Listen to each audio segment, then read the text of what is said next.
Chapter 1374. For a moment, he did not understand why he wanted to suffer. Are you going to stand while I sit on the sofa? Bei Yunj asked without looking up. Huashidu. What was the difference? The man forcefully suppressed the beautiful and hopeless evil thoughts in his mind, and did not say anything else. However, to Huashidu, every minute and second of applying the medicine was torture. When Bei Yunj was finally done applying the medicine, she had just stood up when a coat suddenly covered her head. Bei Yunj. What was going on? By the time Bei Yunj took off her coat, the man had already left her sight.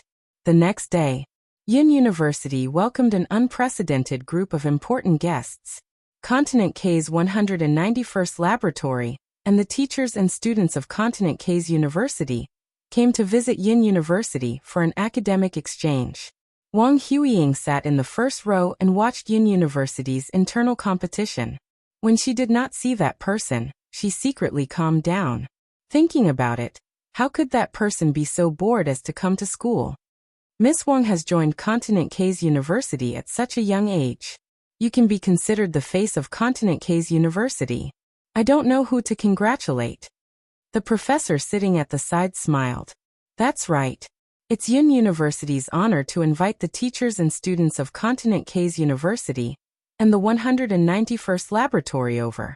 I hope Miss Wang won't be stingy with your guidance and valuable opinions.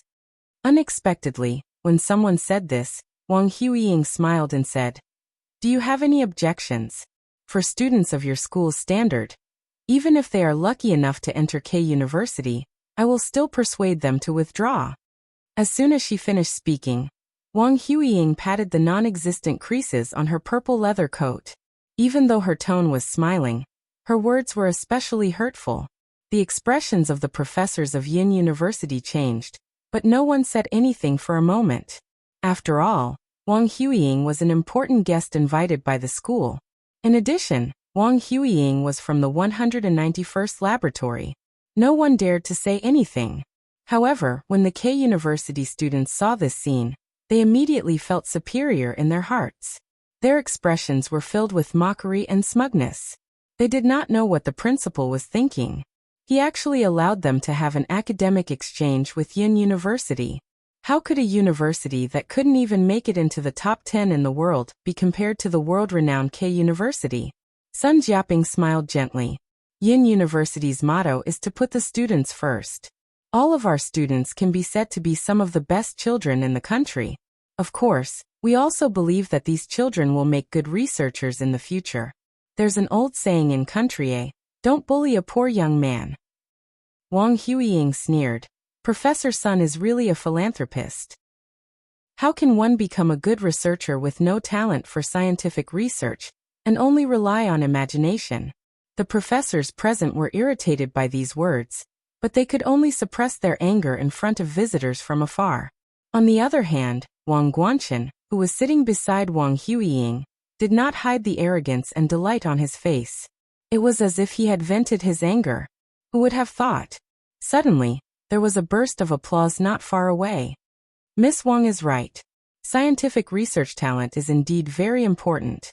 Everyone turned around and saw Si Qingyan walking over slowly. But before Wang Huiying could raise her eyebrows and curl her lips, she heard him say, No wonder Miss Wang calls you little. Si Qingyan asked slowly with a smile. However, our family is actually not that old. I don't know where the rumors came from, but they made it seem like our family is very old. Then Wang Huiying's expression froze, and the atmosphere turned cold. Chapter 1375.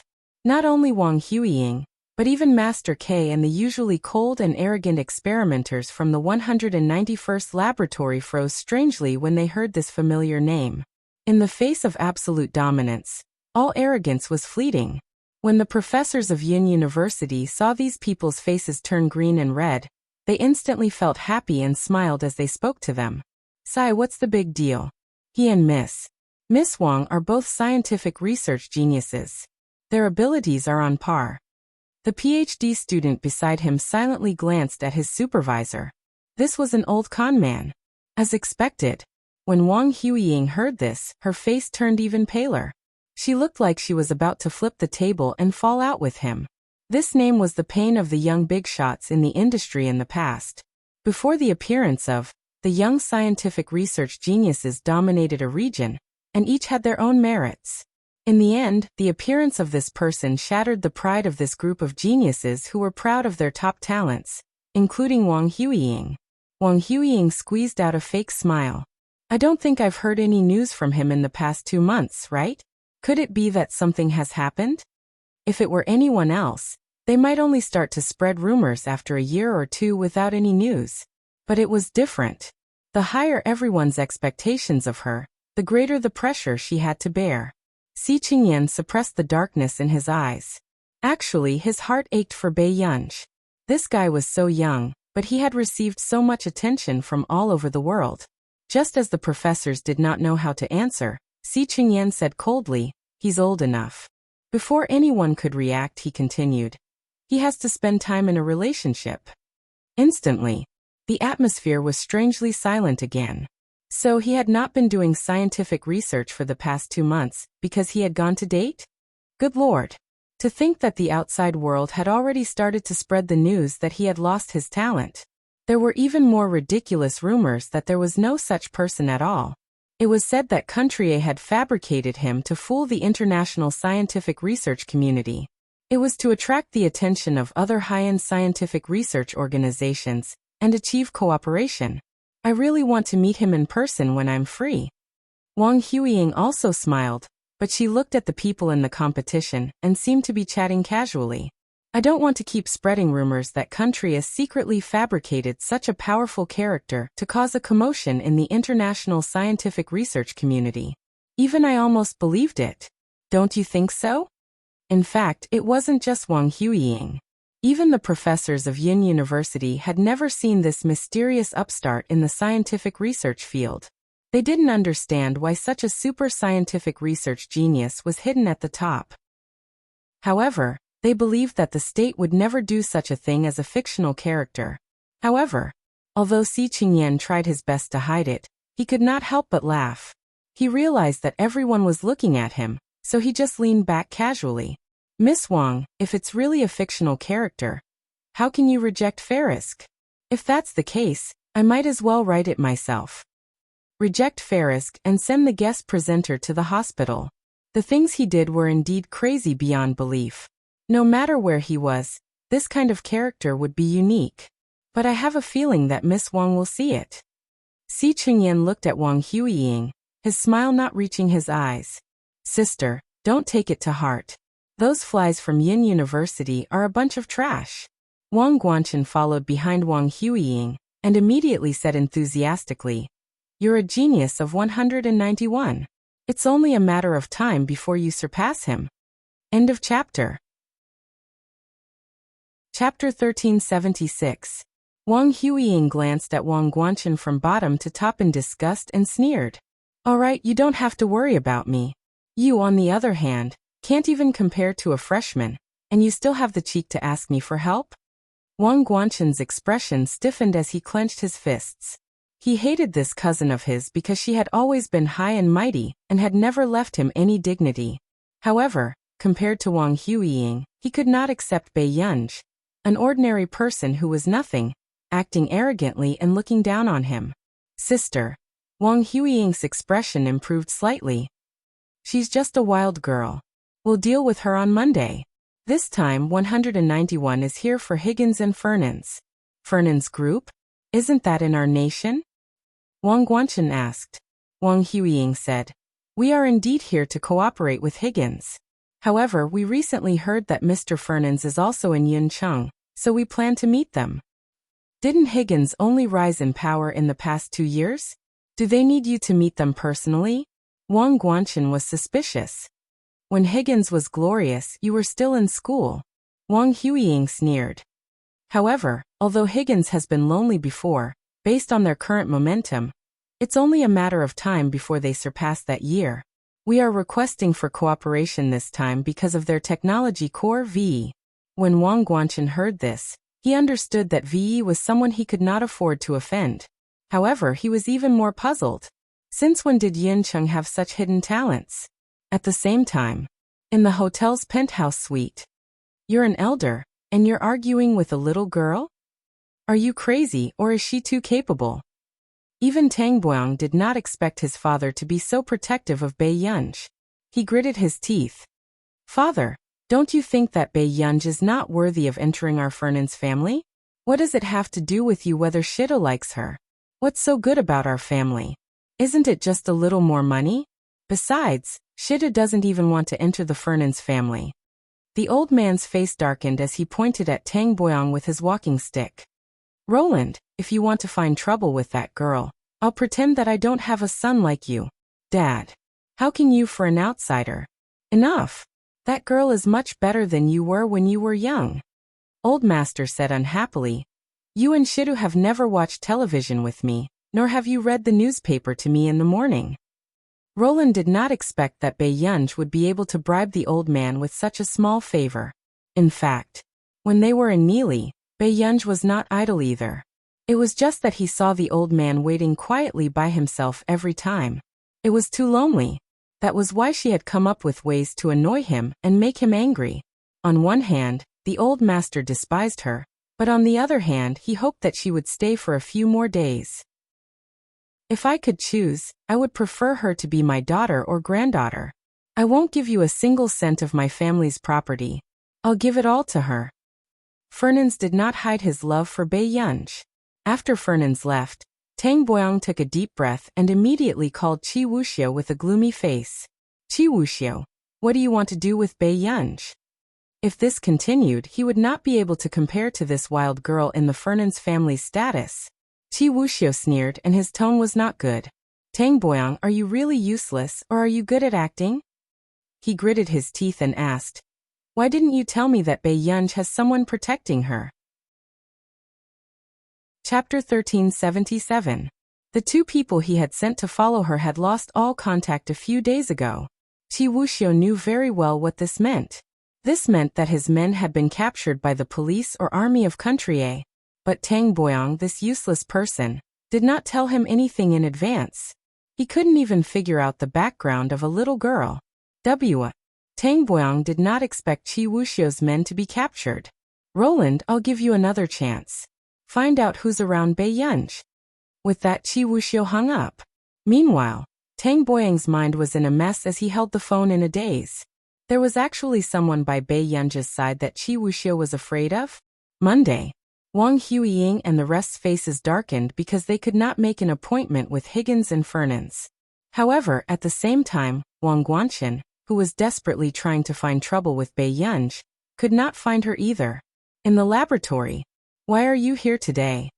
Si Chengyan was doing an experiment when he stopped and glanced at her from the corner of his eye. You don't have class today? I told Professor Huang that you asked me for help, Bai Yunj said naturally as she lay on Si Chengyan's couch.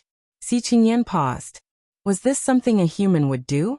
With Huang Zui's temper, wouldn't he come over to settle the score with him? Si Chengyan took a deep breath and decided to change the topic.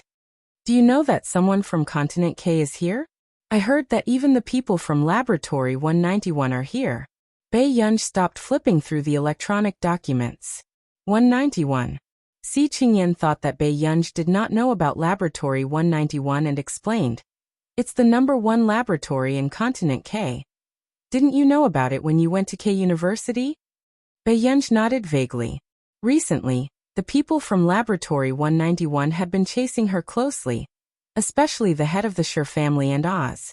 They were afraid that the Wang family would usurp the throne and ask her every day when she would return to Continent K to hold the succession ceremony.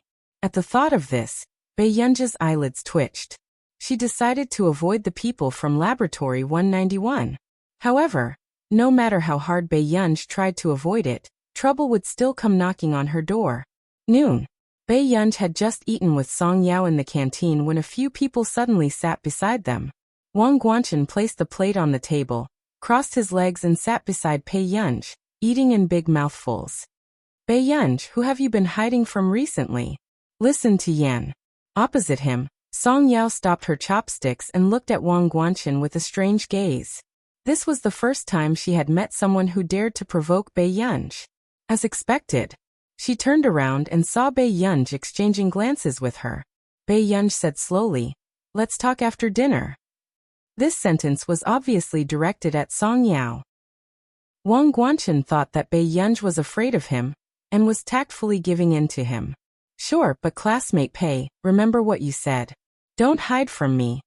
The arrogance on Wang Guanchen's face made the corners of Lu Yuanxi and Chu Zhixing's mouths twitch. Where did this confidence come from? Hearing this, Bei Yunj lost her appetite. "Hide from you." Bei Yunj looked up at Wang Guanchen and seemed to have suddenly remembered something. Her beautiful eyes curled up. I almost forgot. So is it the Wang family in Continent K, that freeloader?" Instantly, the smug look on Wang Guanchen's face froze with the atmosphere. End of chapter. Chapter 1378. Wang Guanchen's expression darkened bit by bit. Pei Yin Ge. These 3 words seemed to be squeezed out from between his teeth. Bei Yunj slowly raised his eyebrows and continued to add fuel to the fire. "Are you used to the food in Yin University? Will student Wang have indigestion?" He was mocking Wang Guanchen's family for being addicted to living off women and stabbing a knife into their hearts. Bei Yunj put down his chopsticks and left with the plate. "Eat slowly." Song Yao and the rest left as well. At this moment, Wang Guanchen's expression was already dark as he knocked over the plate angrily and kicked the table, causing a moment of silence and onlookers in the canteen. But no one dared to go up and talk to him. In the afternoon, Bei Yunj had just called Lin Lanjun and confirmed that Lin Lanjun was progressing smoothly. She had already controlled the spread of the virus and felt much more relieved. However, she did not expect to see Sun Jiaping on the other side making a call when she hung up the call. However, the other party on the phone was obviously angry. She could only hear Sun Jiaping coaxing this ancestor. "Be good, don't be angry. Grandpa is already preparing to go to the hospital to see you. The toys and snacks you wanted are all in my hands now."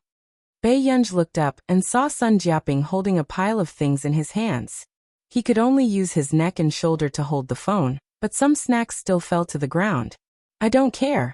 You have to come and see me within an hour." The person on the other end of the line said angrily in a childish voice before hanging up the phone. At this moment, Sun Jiaping staggered and the glass bottle of milk he was holding fell. His expression changed. Just as his mind was in a mess from anxiety, a fair and delicate hand caught the milk steadily. Sun Jiaping heaved a sigh of relief. When he looked up and saw Bei Yunj, he immediately smiled and said, "Student Pei, thank you so much.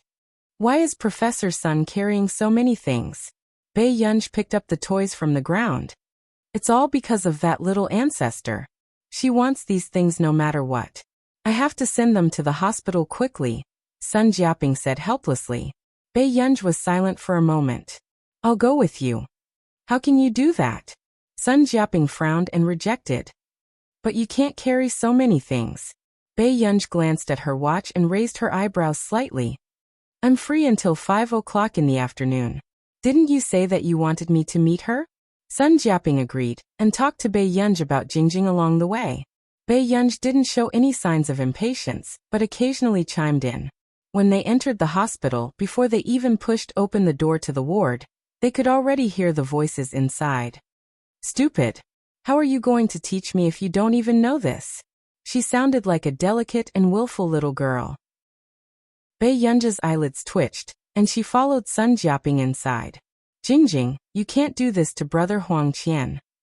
Sun Jiaping reprimanded her.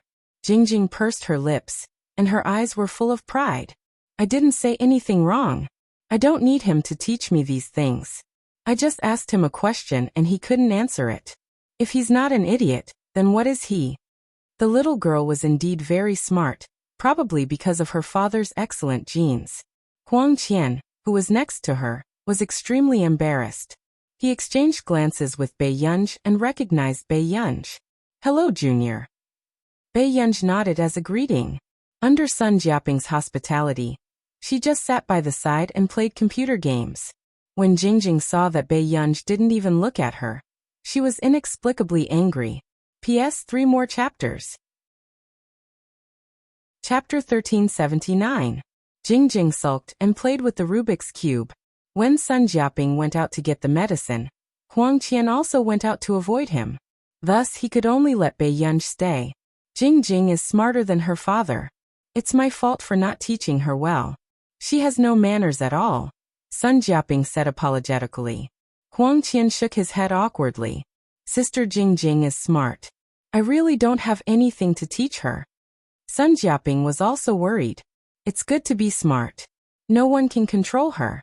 She's lawless. In the past, when Jing's illness was not serious, he had also hired a teacher to teach her. In the end, they all retreated with pale faces and even returned the deposit.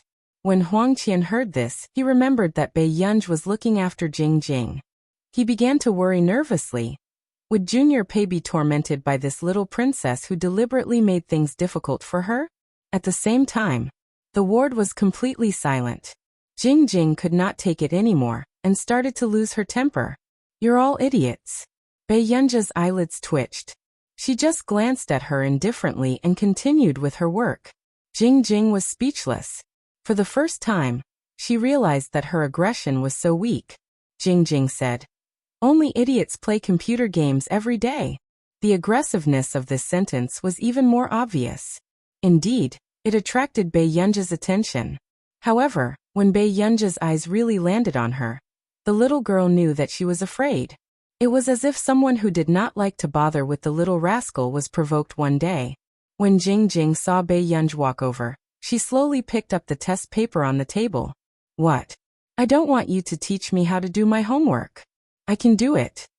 Jing said confidently. However, the next moment, she saw Bei Yunj roll the test paper into a stick, and then hit her head. Little rascal.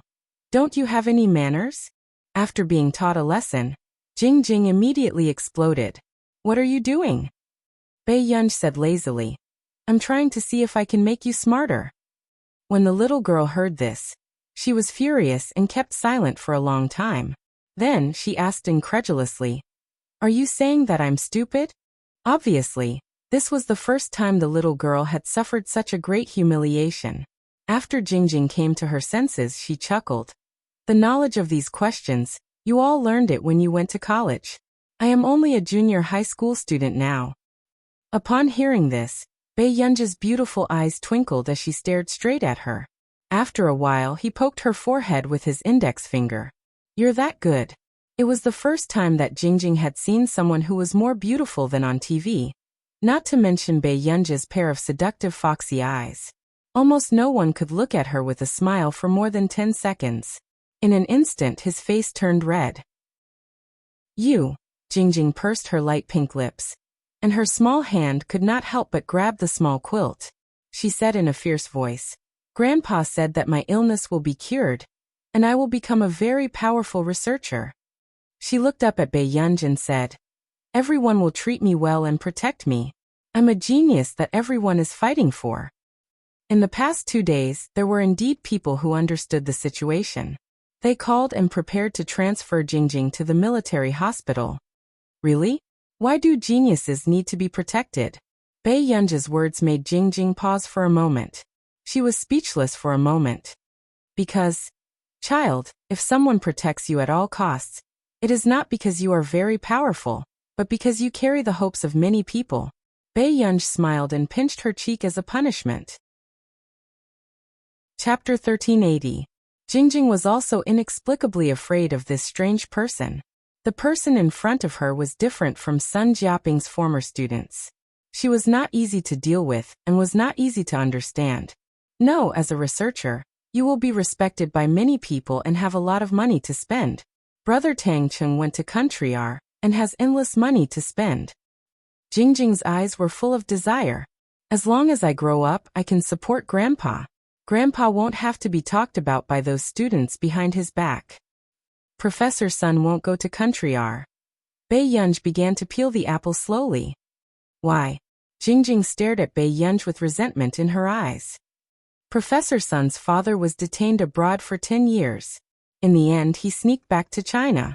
After Bei Yunj finished speaking, Jing thought Bei Yunj would hand her the peeled apple, but she saw Bei Yunj eating it by herself. Jing. You have time to drive people away, but you don't have time to get yourself an apple? After saying that, Bei Yunj went out to answer a phone call.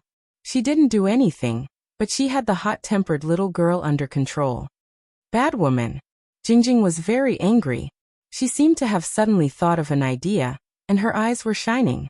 After a while, Bei Yunj returned to the ward, and found that the person on the bed was gone. This little girl needs to be taught a lesson. Downstairs, Jingjing avoided the crowd and breathed the fresh air in the garden. While the security guards were not paying attention, she quickly ran out of the hospital. How is she good? How can she teach me a lesson? Jingjing thought that Bei Yunj might be scolded by Sun Jiaping because she went missing. She immediately felt relieved. Let Bei Yunj teach her a lesson. However, Jingjing jumped to the roadside stall to buy snacks, but she didn't notice that someone had been following her for a long time. When she walked to a place where there was no one, she suddenly heard a voice behind her. Jingjing.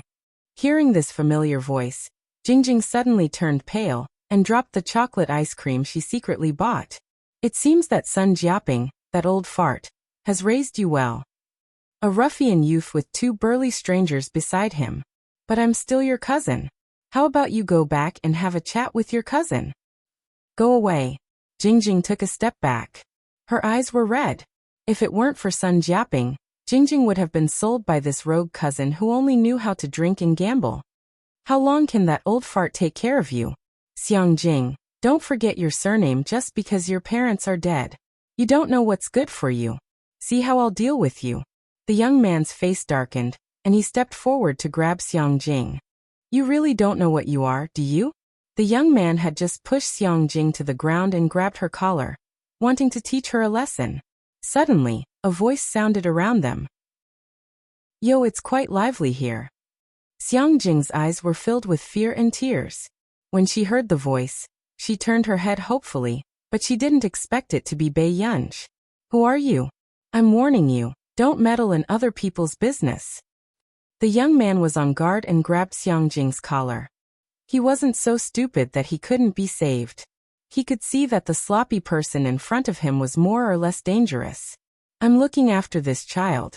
Now I have to take him back to report. Bei Yunj looked at his watch and said slowly. One of the people on the other side was stunned.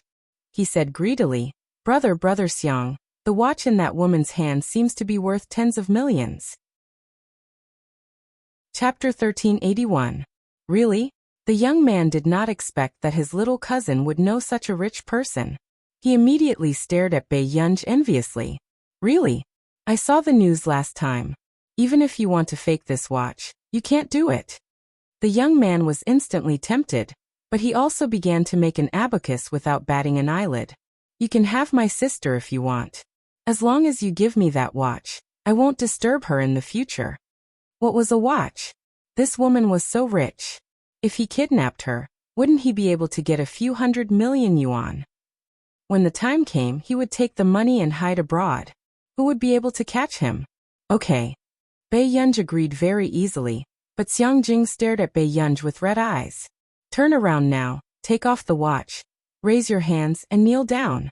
Do you hear me? The young man pointed at Bei Yunj and ordered her arrogantly. When Bei Yunj heard this, the corners of her lips curled up lazily. The next moment, Bei Yunj turned around calmly, lowered her head, and began to take off the watch slowly. This action was slow and pleasing to the eye, but the three hooligans could not wait any longer. They could not help but sneak behind Bei Yunj. Hurry up. Raise your hands and kneel down. Jingjing was shocked by this fierce voice and her whole body trembled. She blamed herself and tears fell down her face. Sister, then. Xiangjing saw Bei Yunj holding the watch that she took off with one hand, lazily raising both her hands as if she was surrendering, and slowly half kneeling down on one knee. However, just as the other party's eyes were greedy and fierce, and they wanted to take the opportunity to snatch the watch and kidnap Bei Yunj. A cold and ruthless look flashed across Bei Yunj's eyes, as if she had sensed the movement behind her. Before the others could react, Bei Yunj suddenly turned around and quickly swept her leg towards the other party's head. Then, she grabbed the other person's collar with one hand and kneed his abdomen. His movements were smooth and fluid, all done in one go. Before the others could react, they saw Bei Yunj pull out a cold dagger from his waist and point the tip of the dagger at the person beside Xiang Jing. Her eyes were cold and she asked leisurely, "What should I do? Do I regret it again?" However, at this time, the three people's legs were already weak and their backs were cold. They had bullied the weak and feared the strong, but this was the first time they met with such a hard nail. What do you want?" Pei Yun's tone was quite gentle as she smiled. "Nothing. I just want to remove some obstacles for our harmonious socialist path." But compared to a normal threat, this sounded even more frightening. "Don't come over." After the three strong-looking men finished speaking, they were scared out of their wits and staggered away. "Calm." She turned her head instinctively. She saw Bei Yun slowly pick up a thick and long branch from the side. It looked like a thin stick used to hit people. "It's done." Bei Yun held the branch with one hand. "Xiang Jing?" ? Then she saw Bei Yun use the half-meter-long thick branch to pat the palm of her other hand. This action was inexplicably scary. She chuckled and looked at her again. A cold glint appeared in her eyes as she asked in a calm tone, "Isn't it your turn now, Xiang Jing?" Chapter 1382. Sister. Xiang Jing was inexplicably terrified. One could hear the timidity in her voice. She reminded her sister softly, "It's against the law to hit someone." "Yes, I haven't drunk tea in the police station in this area." Bei Yun sneered and walked towards her. The person who had just wanted to remove obstacles for a harmonious society changed her attitude faster than flipping a book. "Sister, I'm wrong." Xiang Jing suddenly pounced on Bei Yun and started to cry in a childish voice. "Boo-hoo, I'm really wrong." The atmosphere was silent for a long time. Just when Xiang Jing thought that Bei Yun's heart softened, she heard the other party's clear and cold voice. "Are you going to wipe your snot and tears on my body, Xiang Jing?" Why was this woman so stubborn? Not long after, when Sun Jiaping returned to the ward, he found that his little granddaughter was very obedient. She sat on the bed and did her homework. She didn't even raise her head. However, the atmosphere was a little strange. "Professor Sun, I have something to do, so I'll go back first." After Bei Yun finished speaking, Sun Jiaping nodded and watched as she left without looking back. Xiang Jing immediately threw away the pen in her hand. "Grandpa, is she the school bully in your school?" Xiang Jing's eyes were full of curiosity. "Sun Jiaping. Where did she learn this word from?" He suddenly thought of the situation at the hotel and asked, "What did she do?" Xiang Jing felt guilty. She didn't dare to say that Bei Yun helped her teach the bad guys a lesson when she ran out blindly. "It's just that. I think this sister is very powerful." Sun Jiaping and Huang Qian were very surprised. Xiang Jing had been arrogant since she was young. Other than Sun Jiaping, she was arrogant and rude to everyone. However, he never thought that he would sincerely praise Pei Yun for being amazing. Jing, she's the top scorer in the college entrance examination of our Yin University. She participated in the postgraduate competition when she was in her first year. Sun Jiaping laughed. Xiang Jing was unhappy. "What's so great about that? But brother Huang Qian is just a doctoral student. He's not that powerful." "Huang Qian? Did they have to drag him out and whip his corpse?" "Silly girl. When Bei Yun participated in the postgraduate exchange competition, there were 2 but students." Sun Jiaping scratched her nose. "His students are all top geniuses. She beat the student?" Xiang Jing was in disbelief and became agitated. How is this possible? In Xiang Jing's heart, this was a belief that could not be defeated. Even if it was his student, he should not be defeated so easily. Huang Qian sighed as well. "I graduated from Hengda as well. I heard from Hengda's teachers that Pei Qian's grades weren't good at other high schools, but ever since she entered Hengda, she's become the top student. I think it might be because classmate Pei loves to fight too much. She used to treat this as her main job. Otherwise, he wouldn't have ended up repeating a year." Xiang Jing. Just how much did he love fighting? "Grandpa, can I go to Yin University to play with Sister Pei?" Xiang Jing couldn't help but ask. She did not believe that Bei Yun was so powerful. "Sure, wait for Jing's treatment to be over." "No. Didn't you say that she'll be transferred to another hospital in 2 days? Grandpa, let me go look for Sister Pei tomorrow. Sun Jiaping had no choice but to agree. However, Huang Qian's scalp went numb. He had a feeling that Xiang Jing was up to something. The next day, Bei Yunj was still staying in the dormitory of Yin University. She didn't expect to receive a knock on her door early in the morning. She suppressed the impatience in her eyes and opened the door to see a small figure. Chapter 1383. Xiang Jing's eyes were bright. She was wearing a beautiful dress and hugging a long-eared rabbit plushie. Sister. Before she could finish speaking, the door was suddenly closed by the person with a dark expression. Because the soundproofing of the dormitory door was not very good, they could still hear the commotion inside. Who is it? Someone asked curiously. Bei Yunj's voice trailed over. I don't know. Xiang Jing was speechless. How could someone be so unreasonable?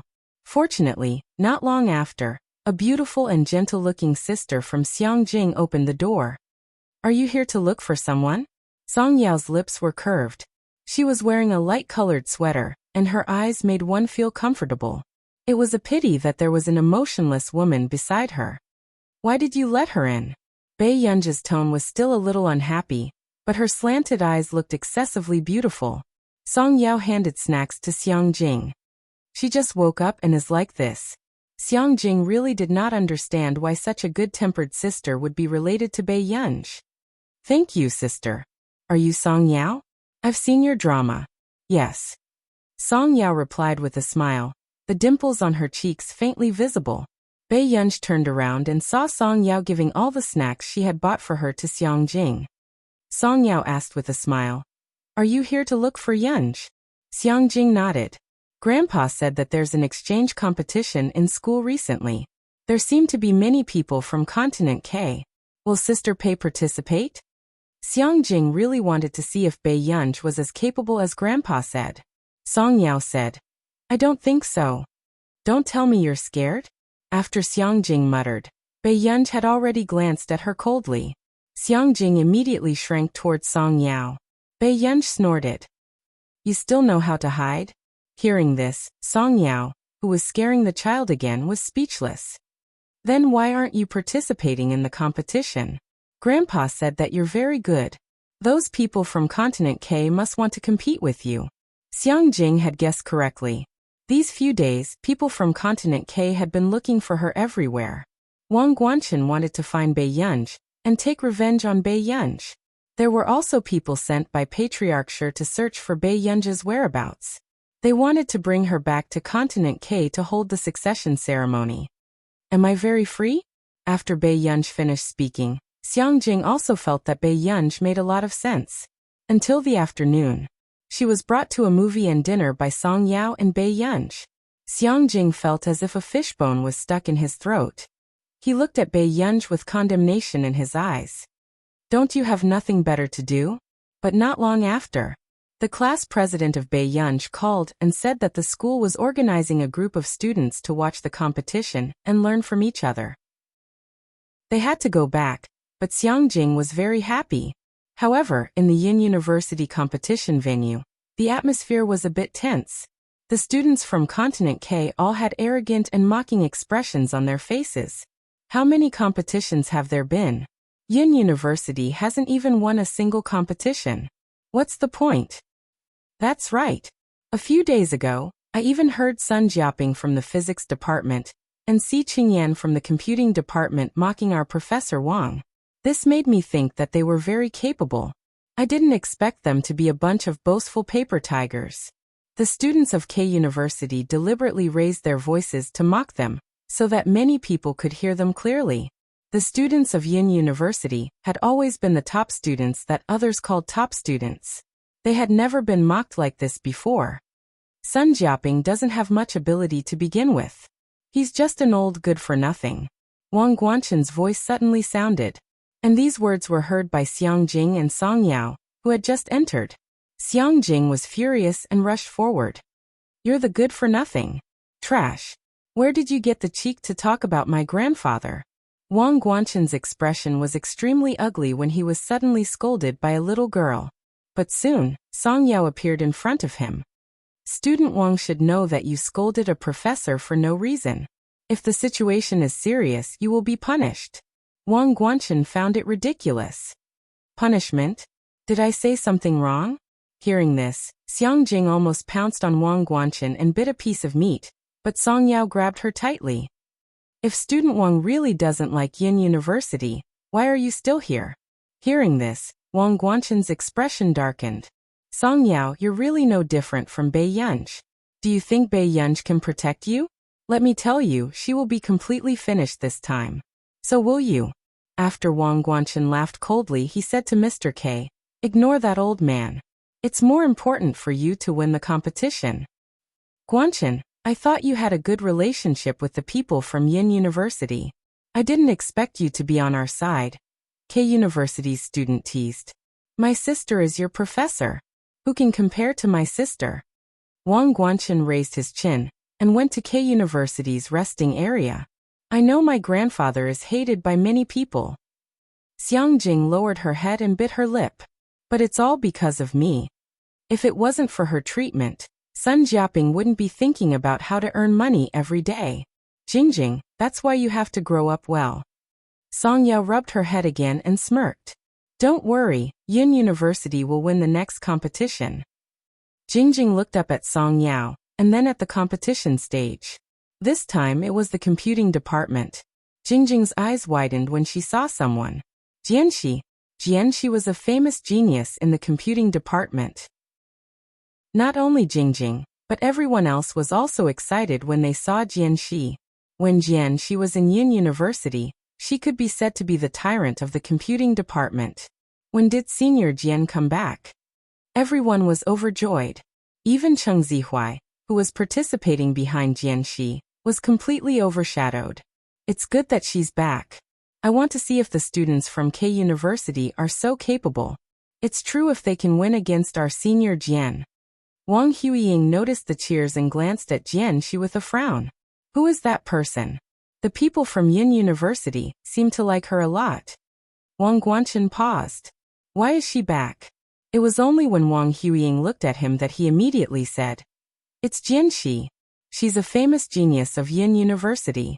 According to my friend in Neely, not only is she the niece of Marcus, the director of the Computing Institute in our nation, but she's also a student of.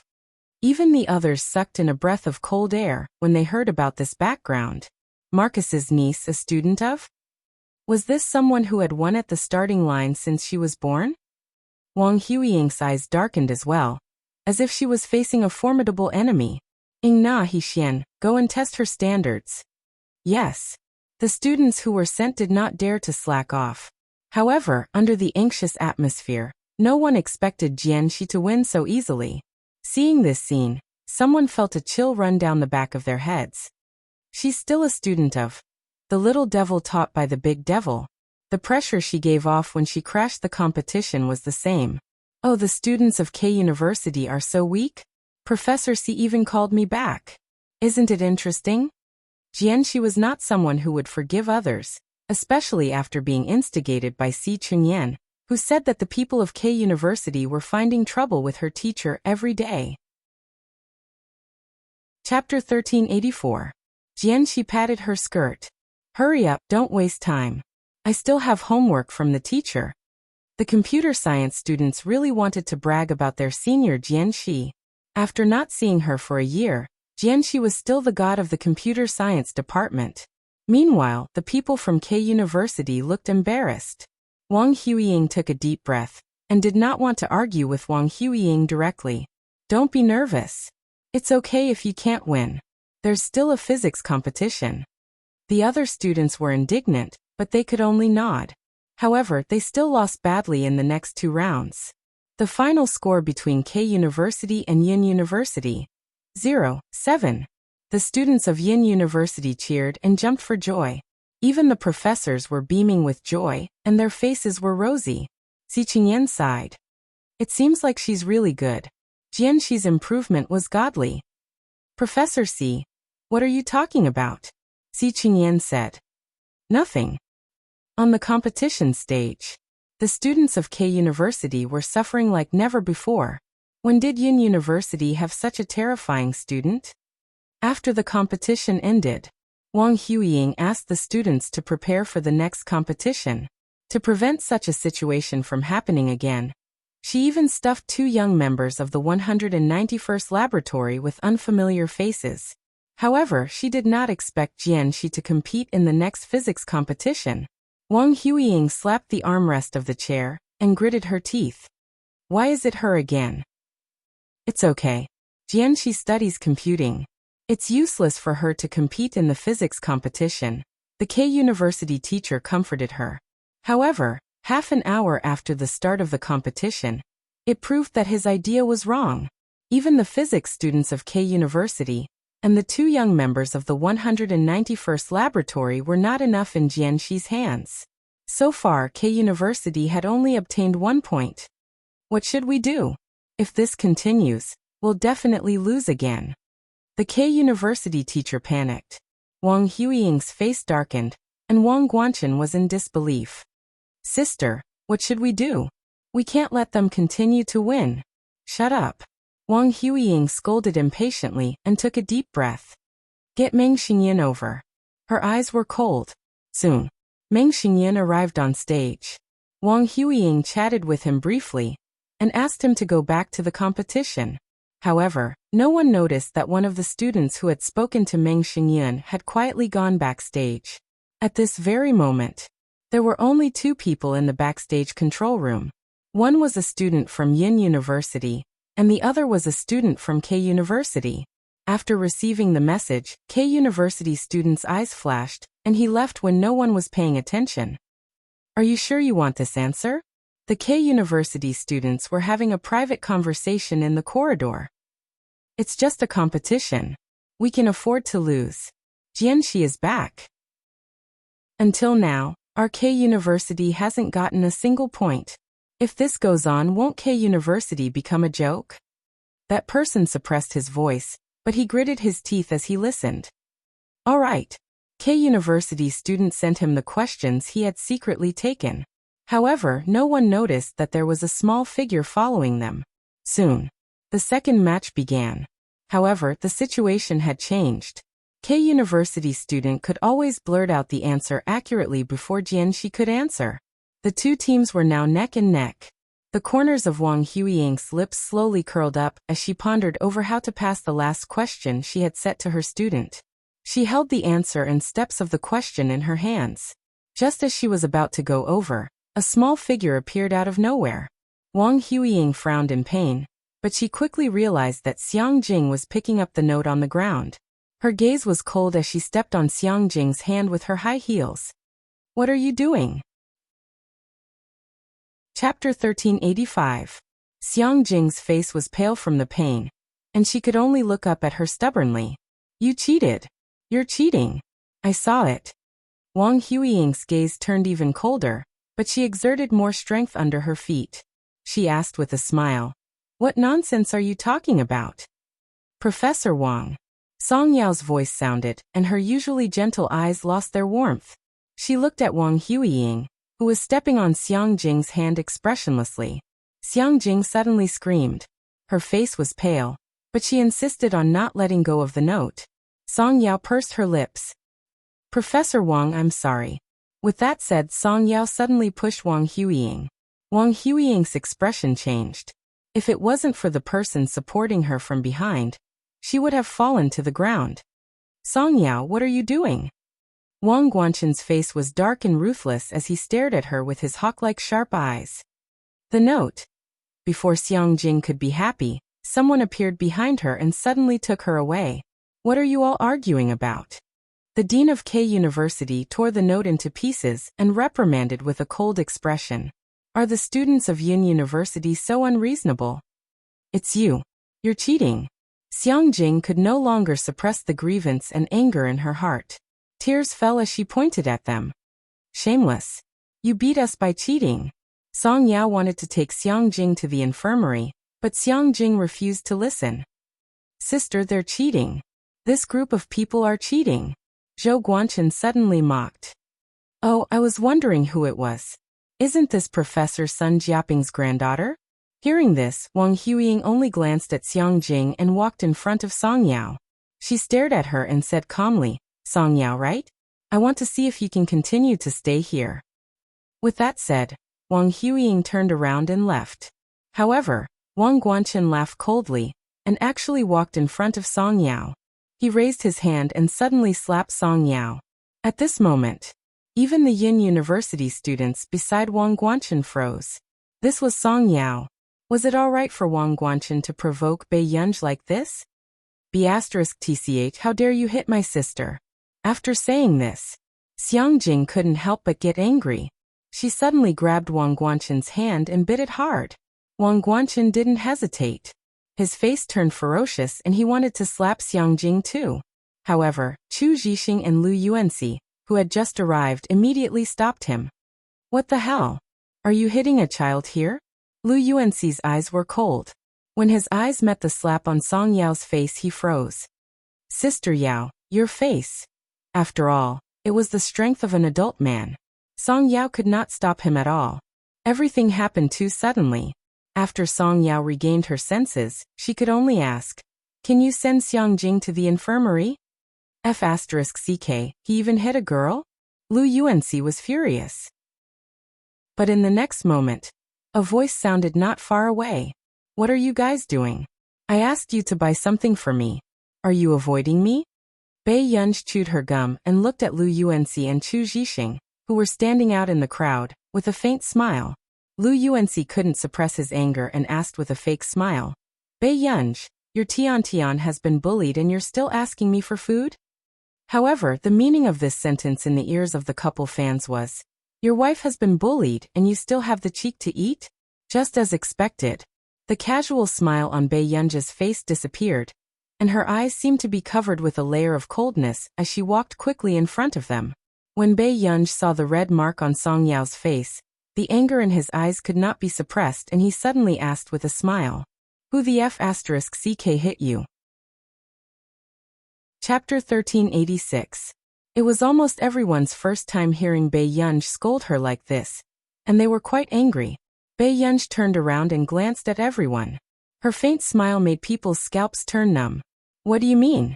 Do you think I'm dead?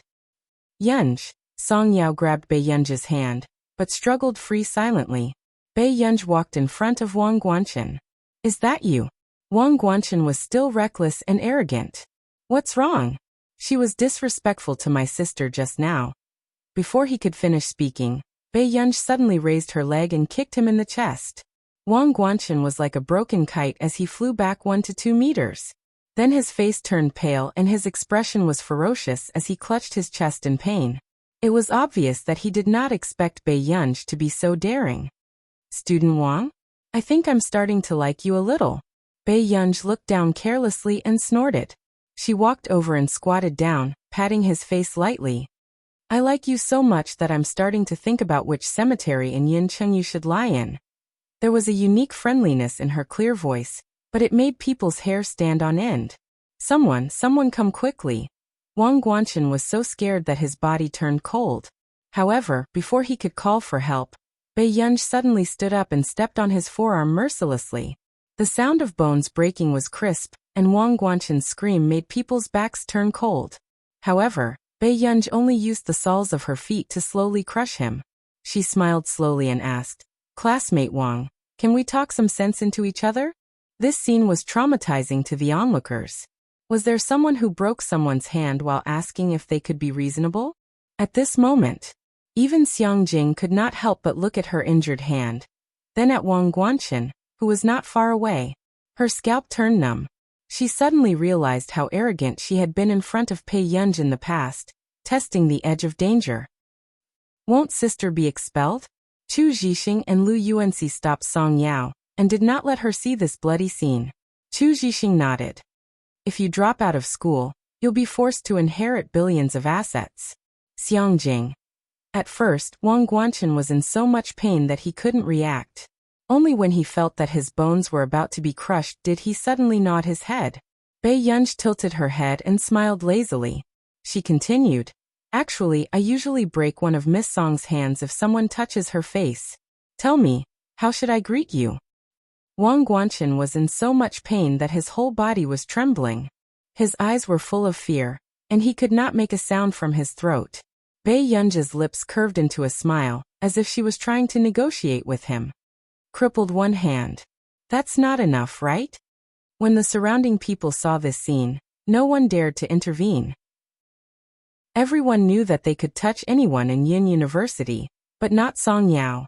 Besides, many people in school had a good impression of Song Yao, to the extent that there were even some students who coincidentally blocked the scene in the name of being spectators. When Wang Huiying heard the news, Wang Guanchen was almost beaten to death. Professor Wang, bad news. A student from Yin University hit Brother Chen. What? Wang Huiying's expression changed. She threw the glass of water on the table and rushed over. Who's courting death? How dare they hit someone from the Wang family in broad daylight? Wang Huiying looked at the dense crowd and gritted her teeth. Get lost. Chapter 1387. When Wang Huiying pushed through the crowd, Bei Yunj had a baseball bat in one hand and a baseball in the other. The baseball bat was still pressed against Wang Guanchen's back. Are you crazy? Who did this? How dare you touch someone from the Wang family? After Wang Huiying finished speaking, she stared at Bei Yunji's back view gloomily. She didn't recognize any familiarity. Miss Wang, you're here? When she heard this familiar voice, Wang Huiying froze. Then, she saw Bei Yunj slowly turn around. It's you. Wang Huiying's pupils shrank. Her anger dissipated instantly, and was replaced by fear. She shook her head crazily and said, Impossible. You're not a student of Yin University. I've never seen you in the computer science department. Who said I'm in the computer science department? Bei Yunj kicked Wang Guanchen slowly in front of her. He looked unscrupulous and said, Didn't your good brother tell you that I'm in the physics department? What? Wang Huiying's face turned pale. The people around them were even more confused. No one could understand the situation. Professor Wang, who had always been arrogant, seemed to be an old acquaintance of Bei Yunj. It was obvious that Wang Huiying was afraid of Bei Yunj. Sister. When she heard Wang Guanchen's voice, Wang Huiying calmed down and said, Bei Yunj, you're just a student. How dare you hit someone? You're a professor, so you can step on a child's hand? Lu Yuanxi mocked. Bei Yunj looked at Xiangjing and saw that her hand was injured. Wang Huiying, you're capable now, aren't you? Bei Yunj's voice was ambiguous, but it made people feel fearful. Wang Huiying was also inexplicably afraid. She took a step back and swallowed her saliva. Bei Yunj, you don't do anything rash. Wang Huiying was saved by the arrival of the principal of Yin University and a few professors. What's going on here? I heard that there's a fight here? The principal looked at the scene and met Bei Yunj's harmless eyes. All right. He knew who it was. The principal took a deep breath. Bei Yunj, are you fighting again? Bei Yunj said lazily. Am I fighting? Everyone present was silent. The principal pointed at Wang Guanchen on the ground. What's wrong with him? Student Wang, are you fighting with me? Bei Yunj looked at him indifferently and asked. The crowd was strangely silent. Indeed, he didn't. Wang Guanchen didn't even have a chance to fight back. How could it be called a fight? Wang Guanchen had been beaten half to death. Under Bei Yunj's gentle gaze, his words were stuck in his throat. Bei Yunj was the best at using violence to curb violence. Bei Yunj, don't be too arrogant. Wang Huiying was so angry that her whole body was trembling. She wanted to rush up and tear Bei Yunj apart. Professor Wang, please calm down. The principal's temples were throbbing as he pointed at Bei Yunj. Bei Yunj, do you know how wrong it is to hit someone? Principal, it was Wang Guanchen who hit me first. That's why this happened. Song Yao walked out and openly revealed the bright red palm mark on her face. She pursed her lips. If the school wants to punish Bei Yunj, then I'm her accomplice. The school was already having a headache because of this matter, and after hearing Song Yao's words, it became even worse. Suddenly, the restless person by the side even held Song Yao's hand brazenly. She turned around and smiled lazily.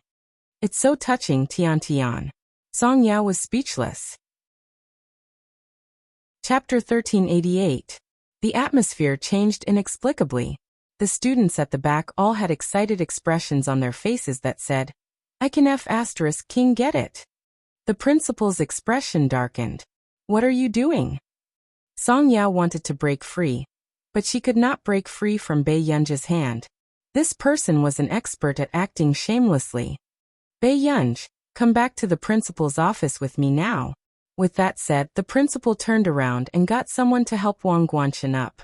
He asked Wang Huiying and her brother along the way. However, he did not expect Bei Yunji to suddenly pick up the baseball. In the next second, she threw the ball in her hand upwards and swung the bat. It shot towards a certain direction swiftly and accurately. Suddenly, Wang Huiying screamed miserably. She was already holding her swollen and trembling hand as she gritted her teeth and looked at Bei Yunji. "That's enough, Professor Wang. You don't have to apologize this time. I'll take back the interest." Bei Yunji casually placed the baseball bat on her shoulder and raised an eyebrow. Her eyes were playful and cold, but she was indescribably high-spirited. Wang Huiying was so angry that her body was trembling, but her hand hurt so much that she broke out in cold sweat. "Professor Wang, go and deal with it first." The principal was already numb as he looked at Bei Yunji expressionlessly. It was not that he had never seen a troublemaker, but this was the first time he had met someone who would be more aggressive the more they were against someone with a bad status. "Bei Yunji, go to the principal's office and wait for me now. Don't think that I can't do anything to you just because Director Lin went to our nation." The principal was furious and pointed in the direction of the principal's office. Okay. Bei Yunji answered perfunctorily and walked towards the principal's office. "Yunji." Song Yao grabbed Bei Yunji's hand and frowned.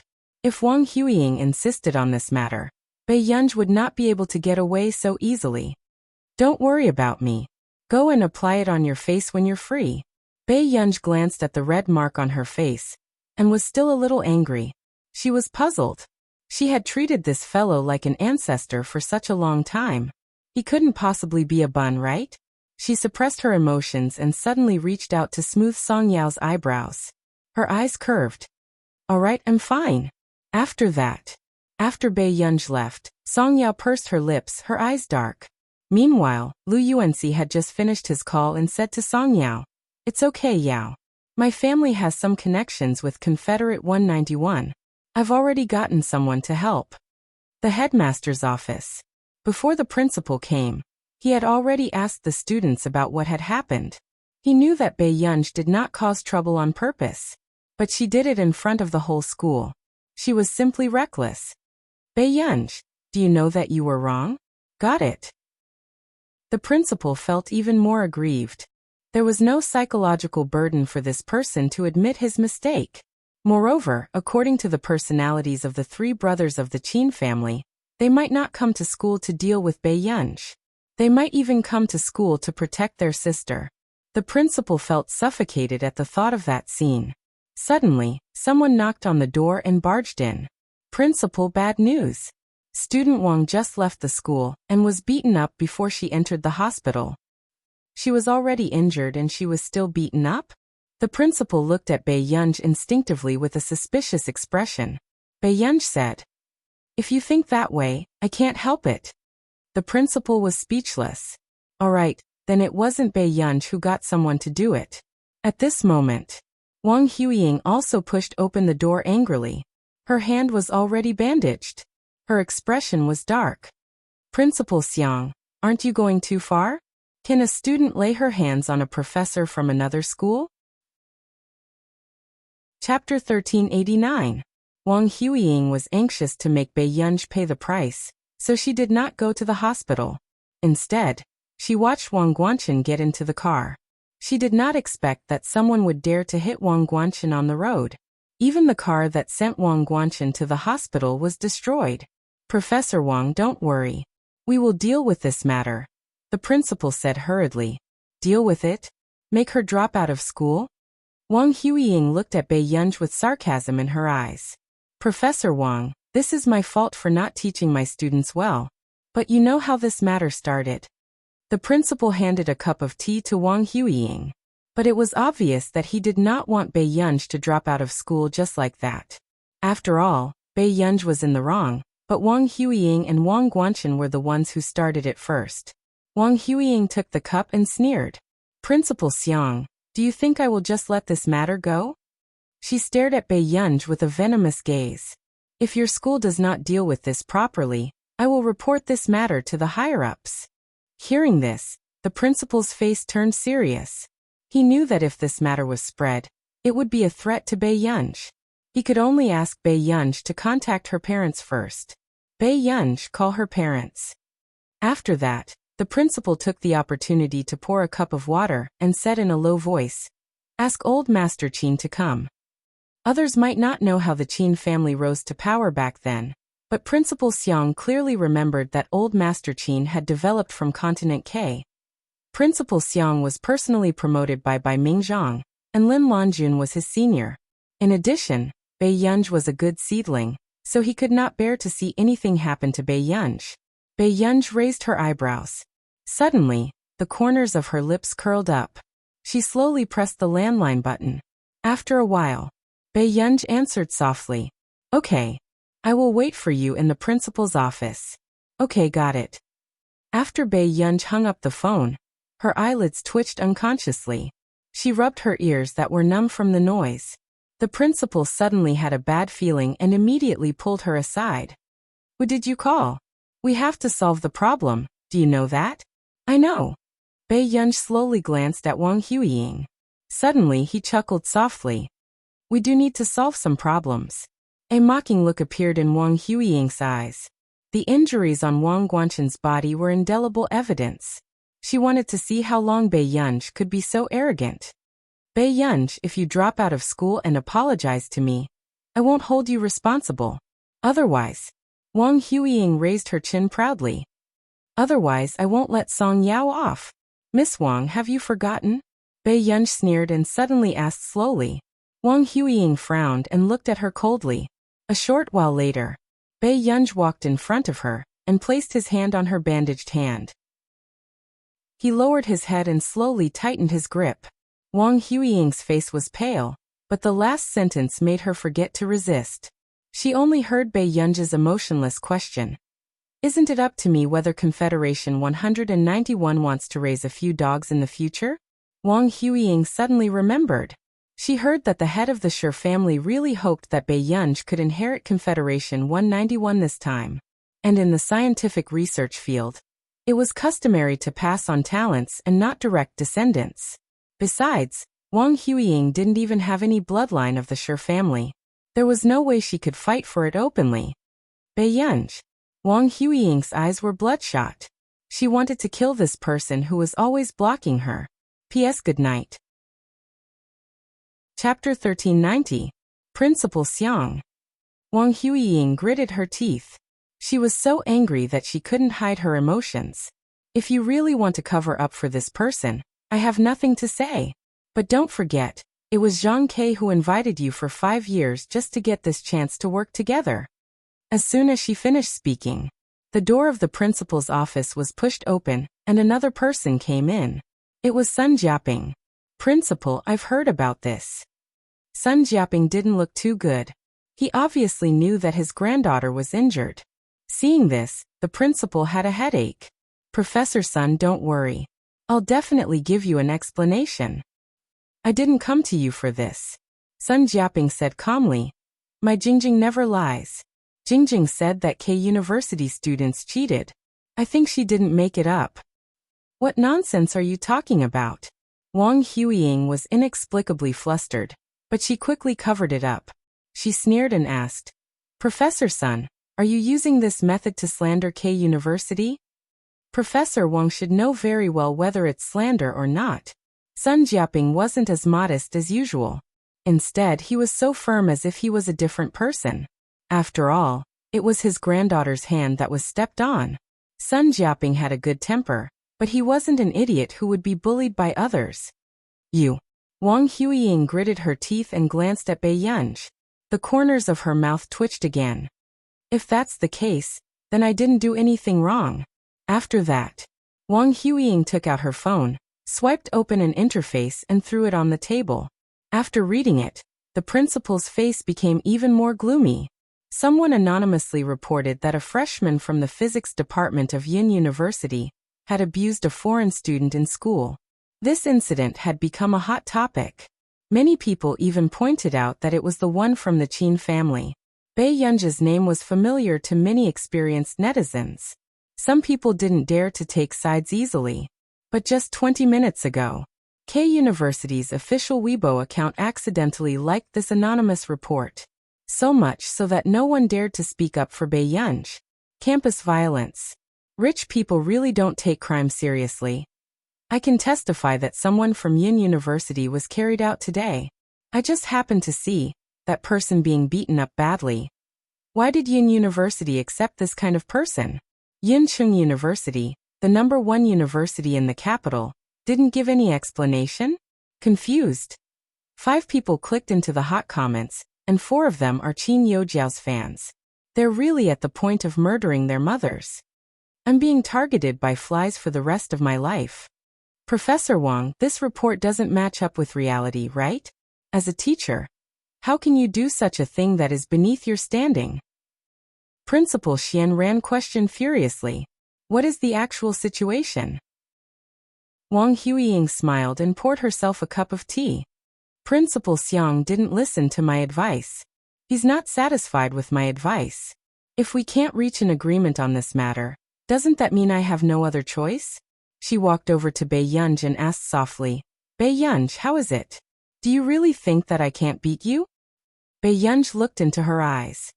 Are you trying to destroy me? So what if I am? Wang Huiying narrowed her eyes. She knew that if Bei Yunji continued to develop, it would be a great threat to her. She wanted to take advantage of the fact that Bei Yunji was still weak to eliminate the source of trouble. Then I don't like to raise a dog that bites people.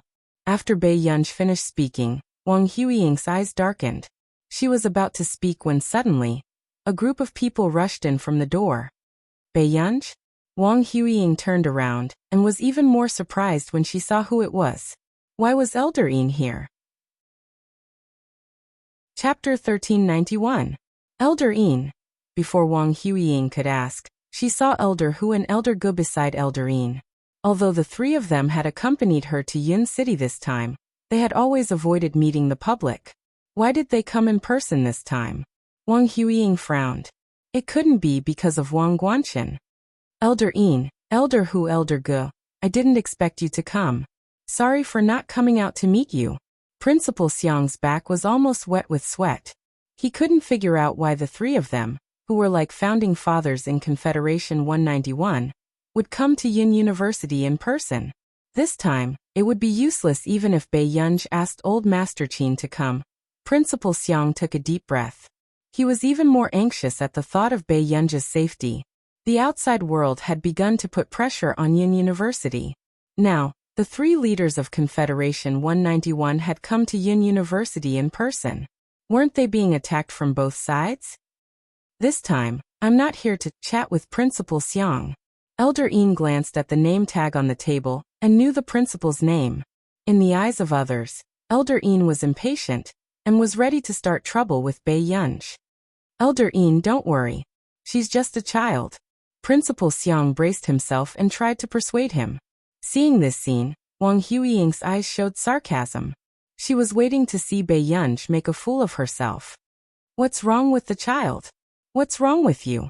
Are you looking down on young people? Elder Yin retorted unhappily. They had come to Yincheng with untold hardships to find an heir. Was it easy?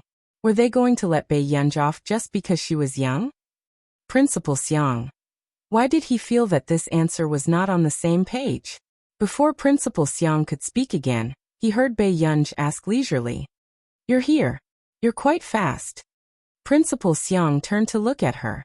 Question mark. At this time, this ancestor was still provoking others? Elder Hu stroked his beard and walked forward. I'm afraid you'll run away. Principal Xiang. It was over.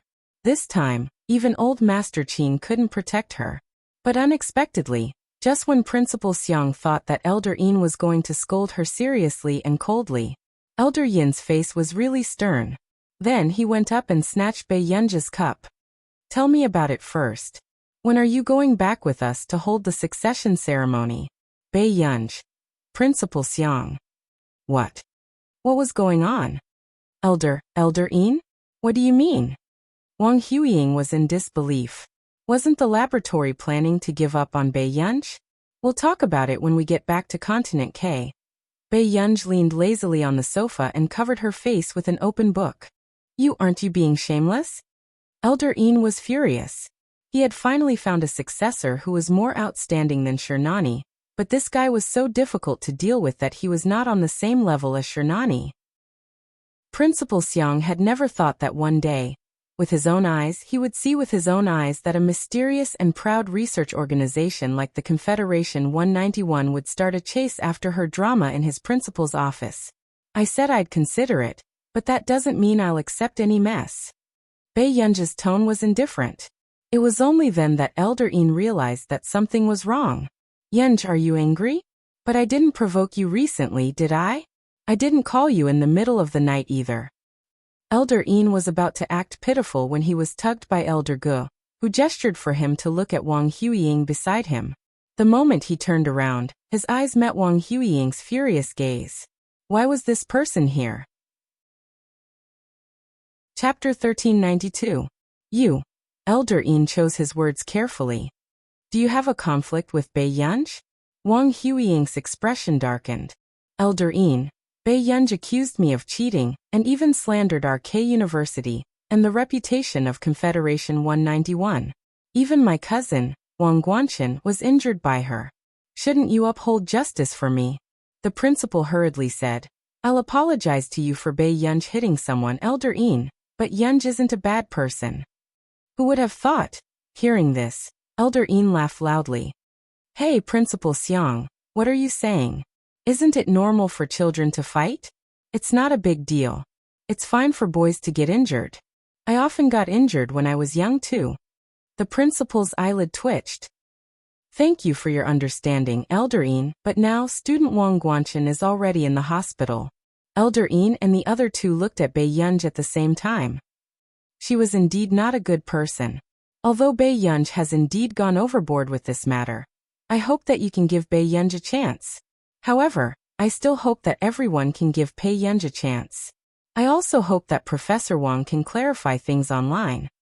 Clarify what? Elder Ge, who had been silent, suddenly asked. After the principal finished explaining the whole story, Elder Yin and the others also frowned. Huiying, you're too? Elder Yin sighed. Forget it. Explain this matter clearly, and let's forget about it. Wang Huiying was unwilling to give up. Elder Yin, my younger brother is still in the hospital. How can we let it go like this? Elder Ge said coldly. If you dare to hit someone, you have to be prepared to be hit. The atmosphere was inexplicably strange. Elder Yin and Elder Hu were speechless. Could he rein in his impulse to brag a little? It was too obvious that he was biased towards Bei Yunj. Wang Huiying bit her lip. I won't let this matter rest. Neither will K University. Elder Yin was silent for a moment. Huiying, are you going against us? Elder Yin nodded. Then think carefully. After leaving Confederation 191, what is left of your Wang family? Elder Yin, why did you choose her? Wang Huiying couldn't stand the questioning. At this moment, as outsiders, the principal and Sun Jiaping wished they could run away immediately, so that they wouldn't hear anything they shouldn't hear. Elder Yin also asked Wang Huiying to follow him to another meeting room.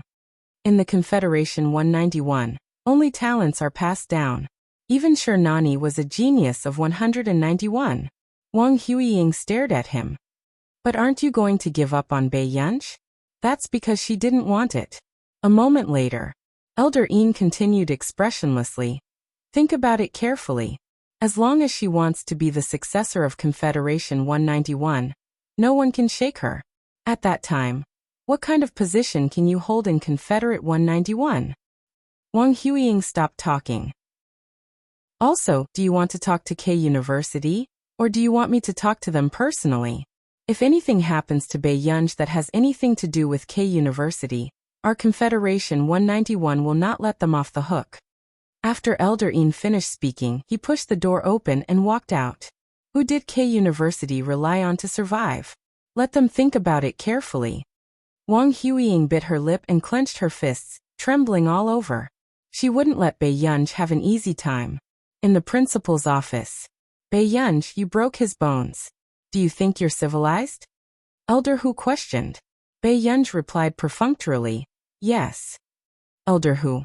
Yes. Wang Guanchen went out, and you still found someone to beat him up. You're very domineering. Chapter 1393. Bei Yunj turned to look at him. Do I look like that kind of person? Elder Hu? Question mark. Don't you know that? The atmosphere fell into a strange silence. Bei Yunj's eyelids twitched, and the corners of her lips twitched. She said slowly, the only person who can make me do things behind his back is to find someone to kill him. Elder Hu and Elder Ge. So did she think that this matter was not bad enough? Bei Yunj's ability could bring Confederation 191 back to the peak, but they didn't know how many generations of grudges she would have with her personality. Elder Hu and Elder Ge had already started to persuade the principal not to care about this matter. It was just the children fooling around. However, the principal insisted on waiting for Wang Guanchen's condition before making a decision. A few hours later, Bei Yunj didn't expect to see Wang Guanchen being carried back on a stretcher, and a group of people followed suit. There's no law at all. How dare you hit someone from Confederation 191 in school? Didn't you start it first? The person who spoke up for the injustice was pushed away. Get lost. Yin University has to give us an explanation. After saying that, he began to smash the door of Yin University's principal's office with his hand. He didn't intend to give Yin Cheng University any face at all. He shouted for the principal to open the door. This is outrageous. Elder Yin's face darkened. He suddenly stood up and walked out. Principal Xiang, you can just sit down. Then, just as the door of the principal's office was opened, a few aggressive people in front were about to curse, but they didn't expect to meet Elder Yin's eyes in the blink of an eye. Elder Yin, why are you here? Everyone was startled, like a cat with its tail between its legs. Even if they had the guts, they wouldn't dare to act arrogantly in front of Elder Yin. You've got guts? What kind of place is this? How can you behave so atrociously? Elder Yin reprimanded them in a loud voice. He pointed at them and scolded. Let me tell you, if this matter gets out of hand, none of you will be able to return to Confederation 191. Elder Yin. At first, they were still hoping that Elder Yin wasn't here to help them. But now, in this situation, those who didn't know better would think that Elder Yin was Bei Yunj's parent. Wang Guanchen, are you sure that Bei Yunj got someone to beat you up outside? Elder Yin asked expressionlessly. On the other hand, Wang Guanchen had mixed feelings throughout the journey. He was even more afraid when he thought about the scene where someone put a sack over his head and beat him up. He would never forget it in his life. I don't know. Wang Guanchen swallowed his saliva with difficulty. Principal Xiang, look, Bei Yunj didn't get anyone to hit him at all. It's all just a joke. Elder Yin glanced at Wang Guanchen and openly defended him in front of everyone. So much so that the people of Confederate 191 were shocked. Elder Yin, you're going to blink when you're kidnapped?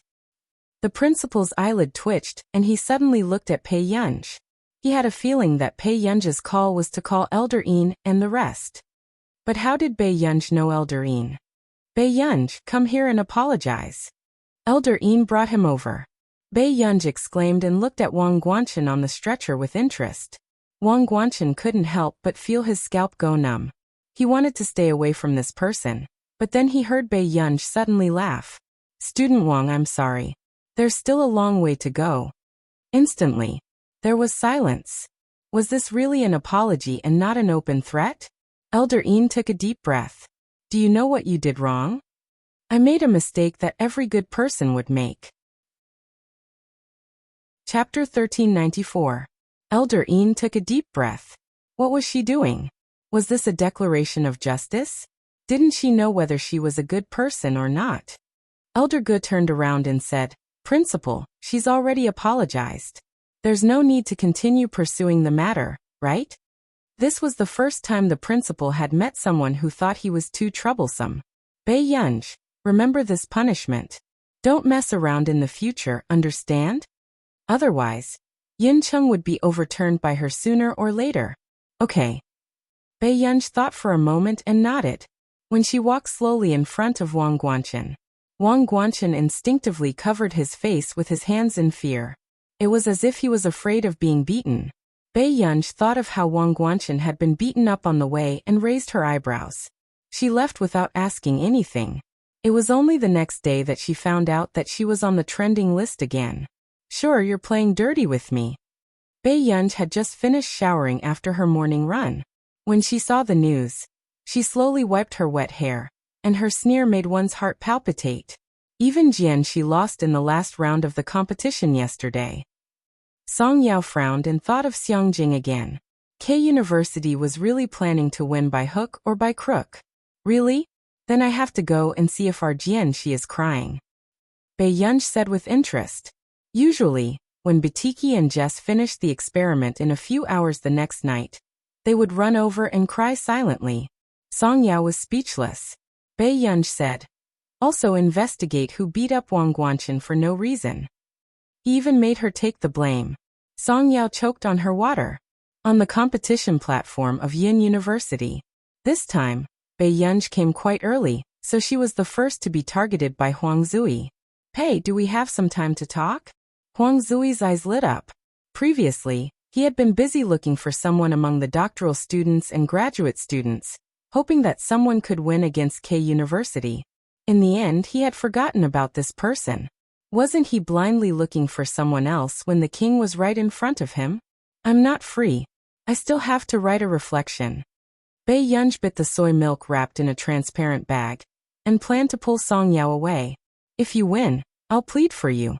The punishment has also been rescinded. Bei Yunj turned to her. All the punishments for this year? Huang Zui. Was he trying to take advantage of the situation? Backstage, Bei Yunj decided to tell Huang Zui the truth. Actually, I was planning to come. Huang Zui began to feel that the next 3.5 years would be very difficult to endure. He watched as Bei Yunj tidied up her white coat and prepared to go out. Can he really win? As a professor, Huang Zui couldn't help but feel nervous. He leaned closer to her and said, "This group is really here to cause trouble." Bei Yunj slowly clipped the pen into the pocket of her white lab coat. She sneered softly. Her unruly youthfulness did not dissipate. She looked up nonchalantly. Is that so? Since they're already here, why don't they kowtow before going back? After that, Huang Zui was stunned for a long time. Until the entrance. Huang Zui originally wanted to say that this guy was being led by the nose by this guy's erratic behavior. However, his thoughts were interrupted by the other party's words. Your school has to work harder this time. I still hope that the competition this time will be evenly matched. When the people from K University saw Jianxi in the spectator stand, they puffed out their chests and looked arrogant, as if they would win in the next moment. Even Jianxi was not around. They wanted to see what tricks Yin University had up their sleeves. An old acquaintance. Hearing this familiar and casual voice, the people from K University and the leading professor froze. They suddenly felt like they had seen a ghost. Chapter 1395. Then, the main force of the competition, and the professors looked at a familiar face. Their hair stood on end. Why would this person appear here? Why didn't you greet me? You made me quite sad. Bei Yunj slowly put on her black gloves and said lazily, Lucian Shimanman, I've missed you for the past year. Lucian and Shimanman felt their scalps turn numb. They wanted to escape from this world. F***CK. Can you shut up? Seeing her, they remembered the days when Bei Yunj was an exchange student at K University. This was the first price they had to pay for their youth and ignorance. Because they discriminated against the women of country A and did not take Bei Yunj seriously, they were traumatized by this person during every research assessment. A few days ago, when they came to Yuncheng, there were even people who had nightmares about Bei Yunj. You are a Yin University student? Professor Simonov found it hard to accept the truth and his vision turned dark. During this exchange at Yin University, he had completely forgotten about this person who had caused the entire K University to be autistic a year ago. You know each other? The principal was stunned. What was going on? How can she participate in the competition? After Simonov regained his senses, he pointed at Bei Yunj and questioned Yin University, his face filled with resistance. She's a student of our school. What's wrong? Why can't she participate in the competition? Huang Zui straightened his neck. Simonov was so angry that he couldn't speak. Don't think that I can't find out what happened at K University yesterday. If you dare to fish in troubled waters again, you can try to get someone else to represent you in the competition. Huang Zui chuckled. I want to see if K University is shameless. Yunj, don't be afraid. If they want to play dirty, I'll beat them to death. You, what a boorish man. If Simonov wasn't pulled back, he would have started fighting with Huang Zui. On the other hand, the physics student beside him sighed. Our Professor Huang is still the best. He fights whoever he catches. Lucien walked in front of Bei Yunj and could not help asking, are you really going to participate in the competition? He couldn't figure it out. Why would Bei Yunj appear in Yin University? Your university sent me to the social news yesterday, saying that our Yin University couldn't win the competition. Yin University students were so angry that they beat up the brother of a professor from K University. Bei Yunj looked at them again and said slowly, that's good. I've never been so angry in my life. The K University students. The atmosphere suddenly turned eerily silent. So the person who hit Wang Guanqin yesterday was Bei Yunj. Regarding this matter, Lucian's expression was unsightly, but he couldn't explain anything. They were indeed the ones who deliberately spread the news. However, the person who hit Wang Guanqin was Bei Yunj. They would never get involved in this mess and offend Bei Yunj. Bei Yunj smiled unhurriedly and said, all right, I just didn't expect you guys to miss me so much.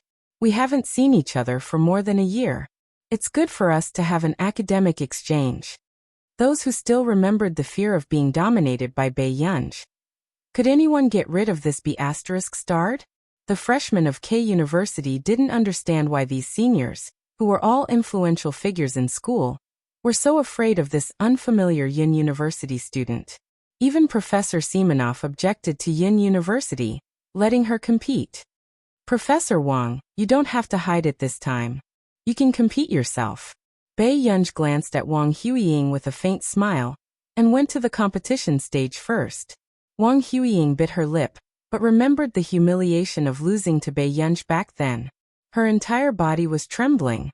It was time for the competition.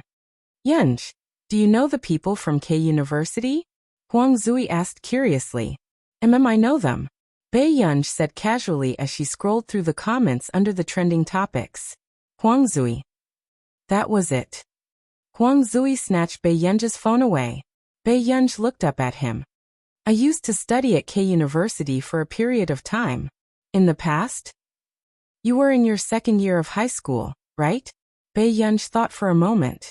My brother was afraid that I would have nothing to do, so he sent me there.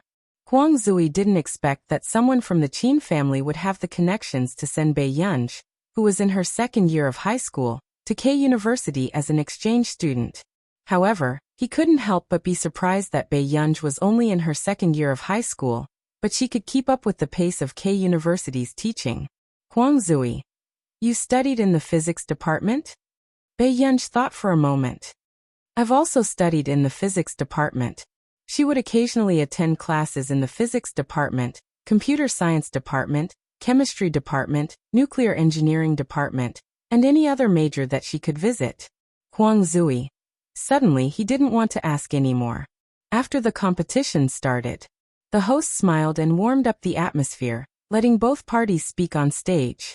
However, when the host handed the microphone to Bei Yunj, the principal of Yin University's smile froze. He had a bad feeling. He didn't know if Yin University could win this time, but Bei Yunj's speech definitely wouldn't be good.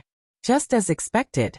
When Bei Yunj's bright and arrogant face appeared on the big screen, the atmosphere in the venue soared.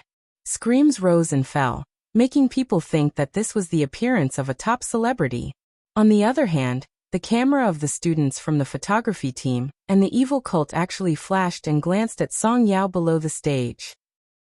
The heated scene became even more sensational. The officials were starting to promote a couple. Song Yao's eyelids twitched. Junior, you're so popular. Don't you have anything to say? The senior hostess asked with a smile, and her eyes were shining. Bei Yunj nodded slightly and leaned close to the microphone. Suddenly she smirked. She said gently and leisurely, I haven't thought of what to say yet. Let's talk after we win. The suppressed emotions of the students below the stage for the past few days were ignited.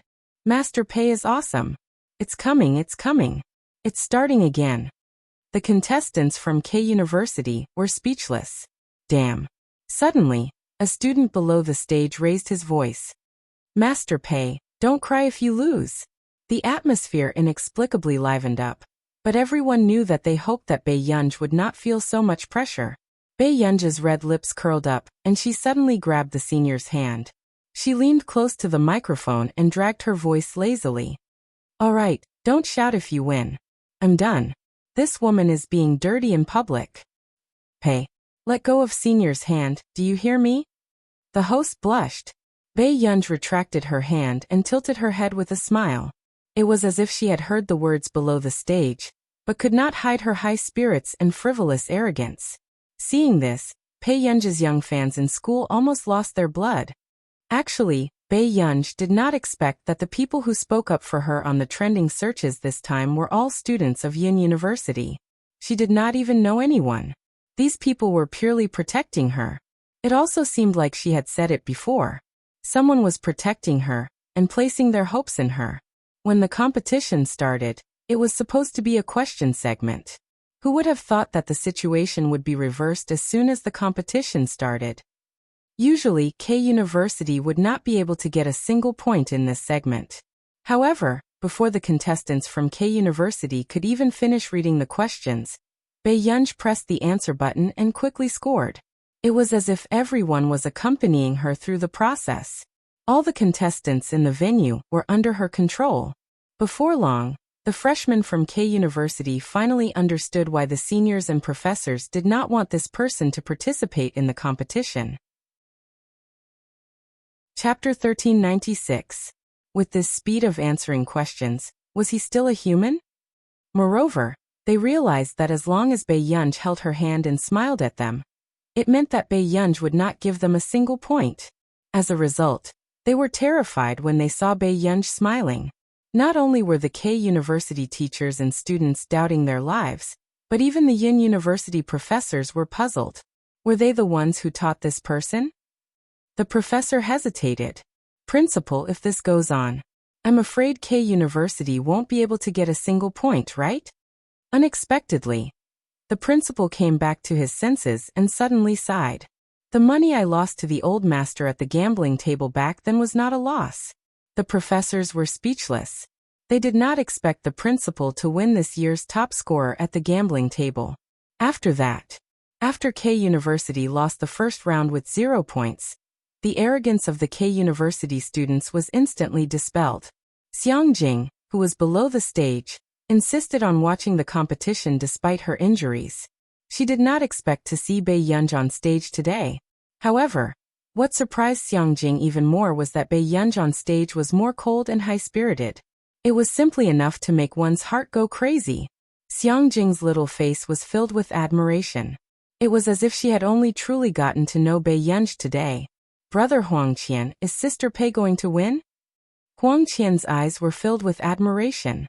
She's definitely going to win. In yesterday's competition, K University still had room to retaliate against Jianxi. But this time, they were being taught a lesson by Bei Yunj. Xiang Jing's eyes lit up when she heard this. Sister is so amazing. I want to learn from her in the future. Unknowingly, Xiang Jing treated Bei Yunj as a learning target. Huangqian was speechless. The only person who could make this little devil submit willingly was the big devil. At this moment, Principal Xiang, who usually cared about the reputation of his school, also pretended to be blind and did not go up to stop Bei Yunj from teaching them a lesson. Yin University also knew about K University's cheating yesterday, but they did not want to give the other party a chance. However, during this period of time, K University had also vividly displayed the pride and arrogance of their teachers and students. Even though the professors on the judging panel didn't say anything, They all felt that Bei Yunji's provocation today was particularly pleasing to the eye. Anyway, he wasn't going to mess with them. However, the K University student's face turned green. Professor, is that woman really a student? Didn't Yun University specially find someone to represent the competition? Simone's expression did not look too good. I've already gotten someone to check. He's indeed a student of Yin University. The people from Yin University did it on purpose.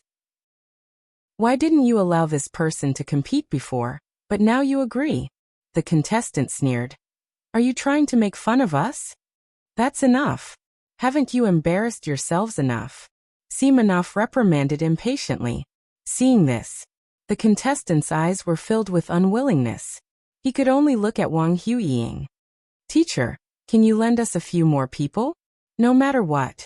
If they lost this time, how would they have the face to return to Continent K? Wang Huiying's expression turned even uglier. A year ago, she had never fully grasped Bei Yunji's strength, let alone the 191 members of the Confederation that she had brought along for training. Lend them? Even if she got the 191 core members of the Confederation, they might not be able to win Bei Yunji. Suddenly, someone rushed over. The school just sent a document over. Professor Wang, you guys need to confirm it. Simone asked first, what document?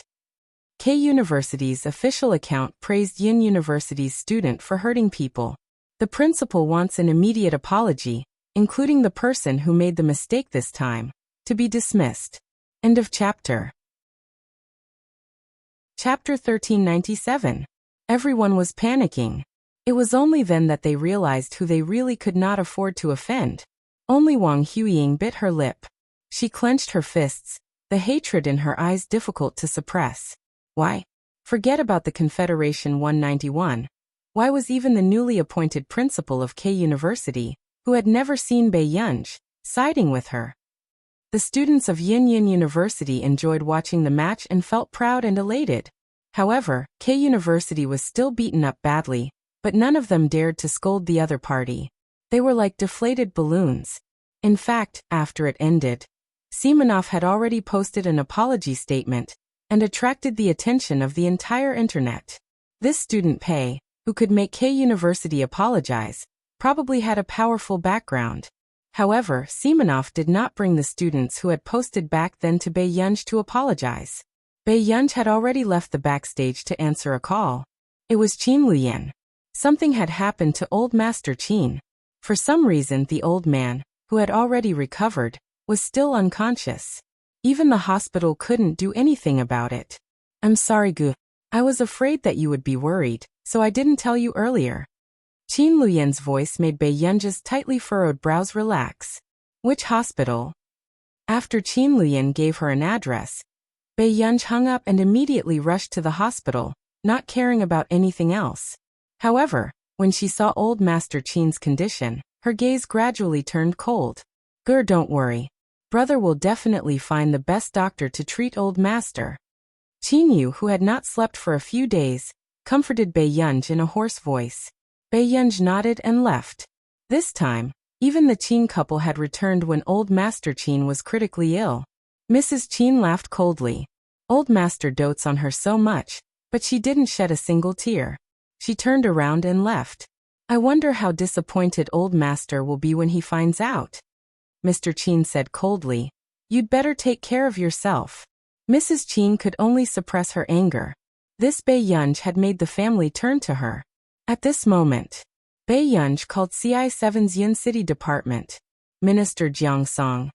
Max, why do you still have time to catch up with me? Bei Yunji said. I need you to investigate something for me. Jiang Song. Did this person know that as an ACE Corps member, she was supposed to solve problems for CI7? She did not want CI7 to solve the problem for her. Something happened to my grandfather. I want to find out what happened.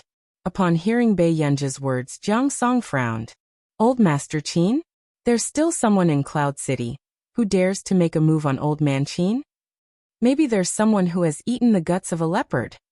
Bei Yunji's voice was filled with hostility.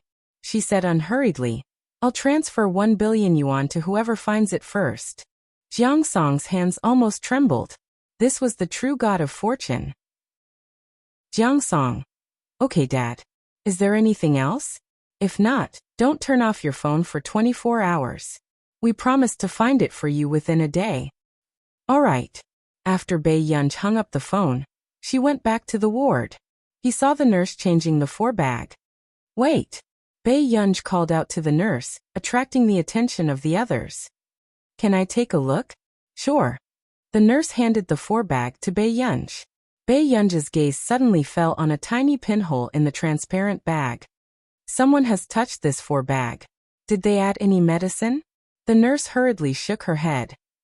No one has touched it. Qin Lang also frowned. Grr, what's wrong? Bei Yunj handed the bag to the nurse, but her eyes were cold. It's nothing. She really had the guts of a bear and a leopard. Chapter 1398. On the top floor of the hotel opposite the river, Tang Boyang was still drinking and admiring the bustling night outside. He couldn't help but laugh at the thought of someone reporting the situation to him. Tang Boyang played with the reagent in the small glass bottle in his hand, and held the red wine glass in one hand. He recalled what Qi Wuxiu had said to him. As long as you can control the Hua family, the Qin family is nothing. This was something good that Qi Wuxiu had sent him. It could make people fall into a coma unknowingly, and create the illusion of a natural death. However, the juniors of the Qin family had indeed done their best for old Master Qin. The Qin family had discovered it too quickly. Otherwise, old Master Qin's corpse would be cold now. How is it? Is it done? Qi Wuxiu called him. The Qin family hasn't issued an obituary statement yet. He's probably still alive. Tang Boyang could already imagine that arrogant girl crying on the bed right now. Qi Wuxiu laughed out loud. You're really ruthless. You don't even care about your son. That silly girl from the Qin family is worthy of my son? What a joke. Tang Boyang mocked. With this family background, she's more like my son's mistress. Since Hua Shidu couldn't stop the losses in time, he had to have a backup plan. He had to let that girl from the Qin family know that she shouldn't have wishful thinking. After old Master Qin's accident, no one outside knew. Bei Yunj looked the same as usual, but for some reason, he felt that the air around her was much colder. Gu'er, do you want to go down and eat something? Qin Lang asked softly. Bei Yunj happened to call. She got up and was about to go out, but she did not expect to bump into Qin Luyan talking to a strange man. She only glanced at him indifferently before turning to leave. However, the strange man could not ignore Bei Yunj's existence. That is, don't tell me the Jie family wants to take advantage of my sister? Qin Luyan's dark eyes did not waver, and he could not tell what he meant. You must be joking. However, we are family. Jie Jia smiled and said, my family asked me to come and take a look when something happened to old Master Qin. You guys are quite well informed. Hearing the mockery in Qin Luyan's words, Jie Jia only smiled and said, CEO Qin, I just hope that you can consider my suggestion. Qin Luyan knew very well why this person was here. Back then, for the sake of old Madame Qin, old Master Qin severed his father-son relationship with the head of the powerful Jie family in Continent K. He even came to Yuncheng alone to find a wife and change his surname. However, he did not expect that after so many years, old man Qin was still able to start from scratch, but the Xie family was already at the end of its days. Therefore, they were still thinking about the Jie family branch in Yuncheng. They could choose a new successor, and let the Jie family gain a foothold in Continent K. Unfortunately, Qin Luyan knew how cold-blooded the Jie family was. In his previous life, the Qin clan was tragically exterminated, but the Xie clan never appeared from the beginning to the end. Now he was trying to get him to go back because he saw that the Qin family was developing day by day and knew that Qin Luyan was extraordinary. They didn't care if the Qin clan members were dead or alive. Really? When the old man wakes up, I'll ask for his opinion. After that, Qin Luyan turned around and left, leaving Jie Jia with an ugly expression. He suddenly noticed Bei Yunj, who was on the phone at the end of the corridor. Max, we've already investigated this matter. But it won't be a good thing for you if we find out. Chapter 1399. Bei Yunj waited for him to continue. Jiang Song said. It's Tang Boyang's men. Bei Yunji's eyes darkened as she asked, Are you sure it's him? Very sure. Although Tang Boyang didn't meet that person, there are 3 phone records. Jiang Song frowned. And, Max, I suggest you investigate him again. Time was tight, so I didn't investigate further. However, the person who contacted Tang Boyang is from Continent K. I got it. Thank you. Bei Yunj replied. The money will be transferred to the account later. With that said, Bei Yunj saw Jia walking towards her from the corner of her eye. She hung up the phone and prepared to leave. However, Jia called out to her. You're Bei Yunj? I'm not in charge of the company. It's useless to look for me. Bei Yunj glanced at him and left without saying anything. This attitude stunned Jia. Why did he feel that this Bei Yunj was even harder to deal with than Qin Lian? She was clearly young, but her gaze and natural aura already made people not dare to act rashly. The people from the Qin family are all outstanding. After Jia came back to his senses, he became more interested in Bei Yunj.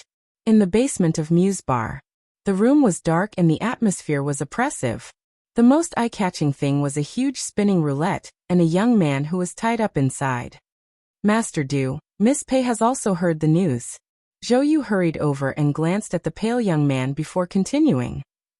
The man replied indifferently. He raised his peach blossom eyes and looked at the roulette. He asked indifferently, Why? Are you not going to tell me? The young man was trembling all over. He had never expected to be kidnapped here. He had never thought that he would be interrogated under torture one day. After all, he was also a member of an extremist organization in Continent K. He had done many things like kidnapping and extorting confessions from others, but he had never suffered this. Let me go. Please. The young man's voice was trembling. It was obvious that he was very afraid of the man in front of him who was dressed in a neat suit and looked even more noble. The fear and pressure this man brought to him was even greater than that madman Wuxia. I'll give you some time to think about how to answer me. Huashidu knocked on the table with his knuckles, and Zhou Yu had already gotten someone to stop the wheel.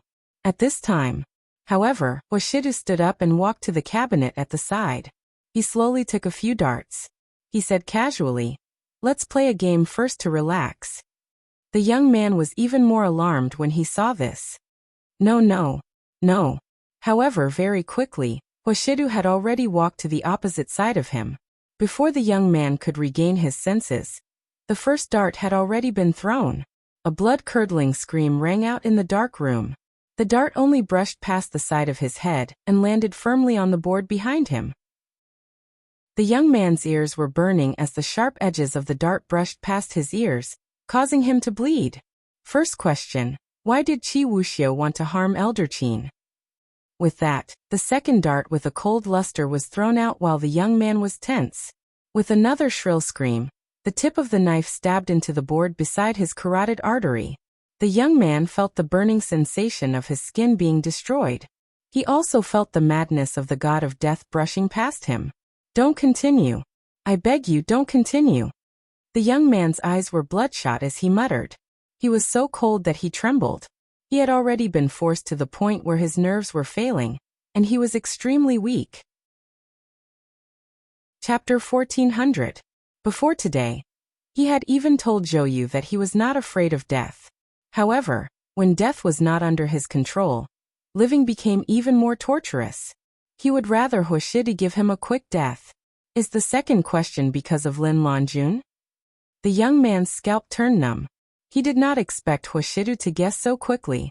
Just as the young man was in a daze, Huashidu threw the dart on the table and picked up a clean white towel to wipe his hands. It seems like it's really because of Director Lin.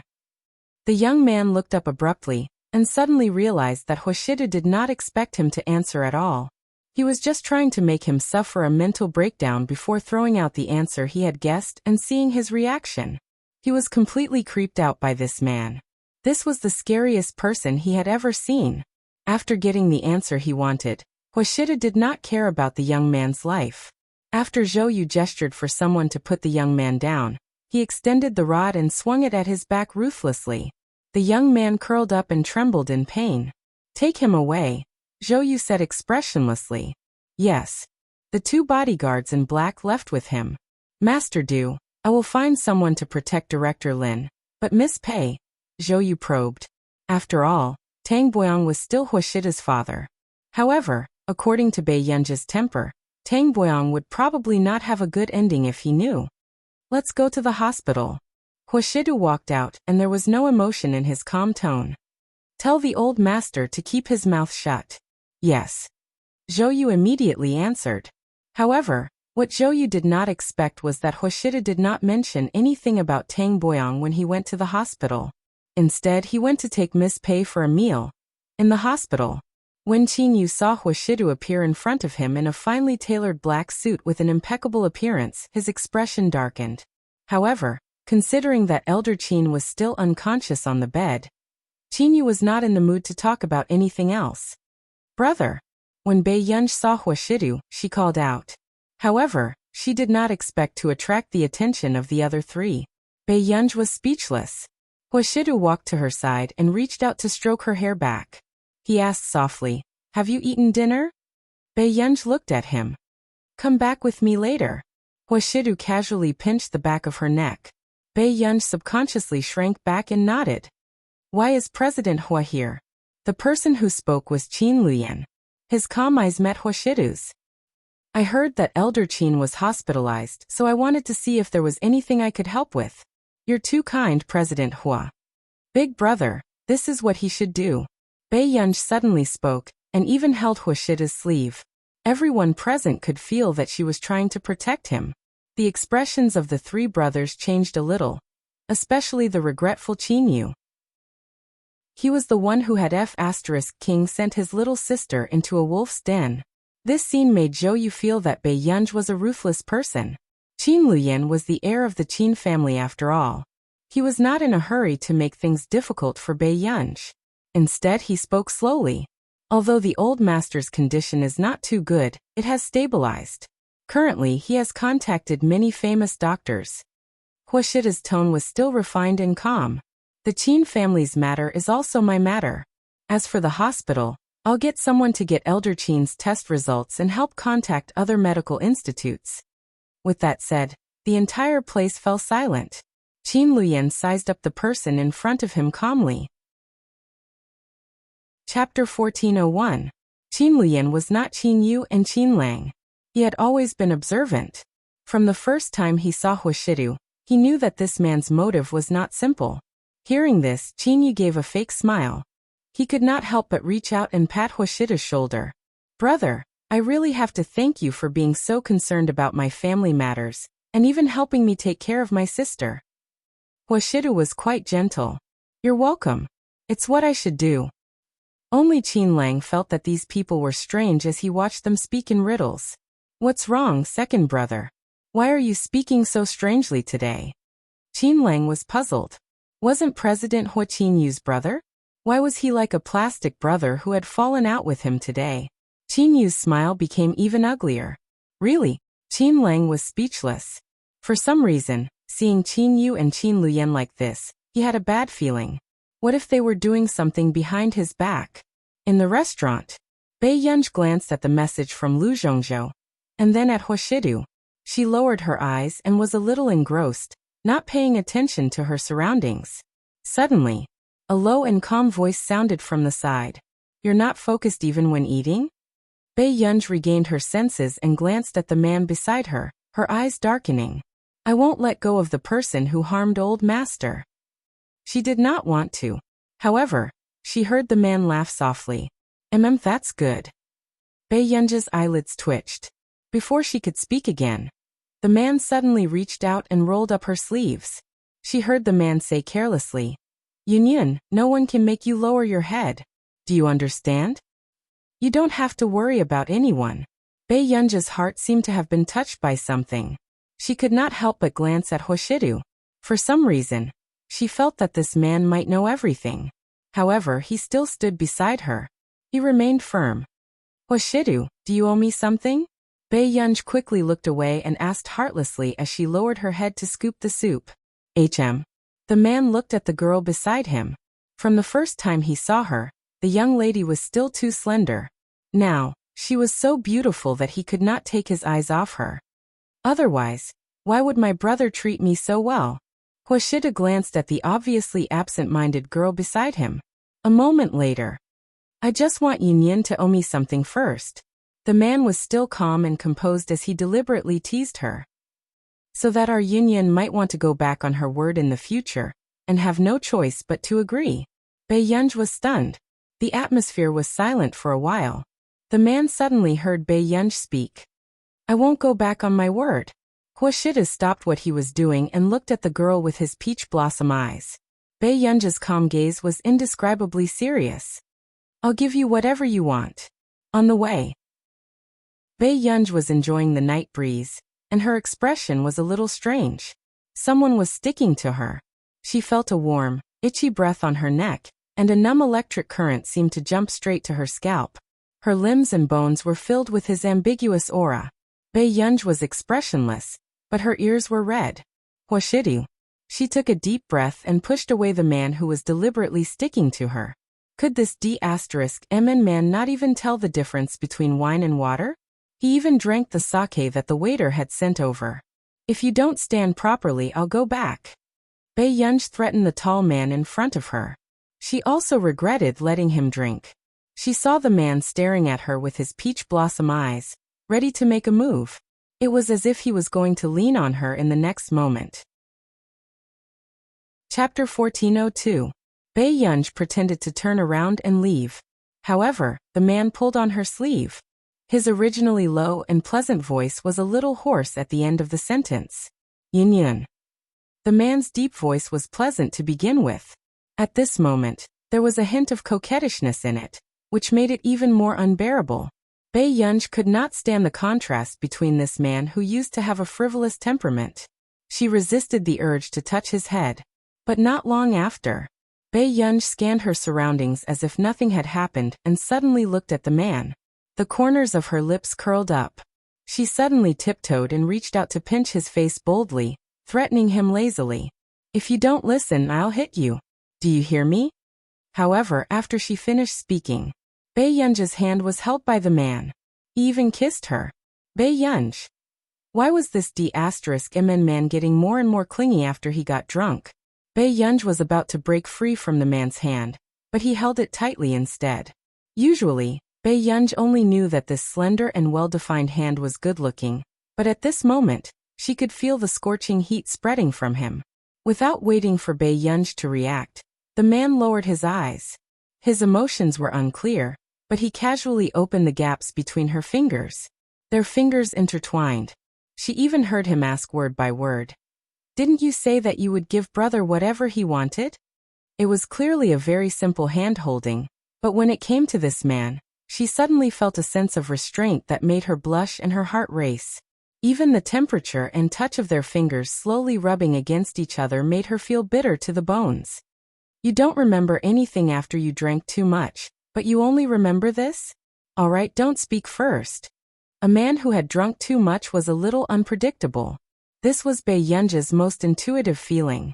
For example, the person who had been talking nonstop in her ear just now did not say a word after getting into the car. He even leaned against the sofa and only stared straight at her. As Wuxia refused to let go, Bei Yunj could only bite the bullet and sit beside him. She put on a look that said, I'm very fierce, you'd better behave yourself. After the man saw it, he couldn't help but laugh out loud. He laughed so hard that his shoulders shook. Instead, Bei Yunj couldn't help but take a few more glances at her. Miss Pei, are you going back with Master Du today? Zhou Yu asked from the front. Bei Yunj pursed her lips, raised her hand and asked slowly.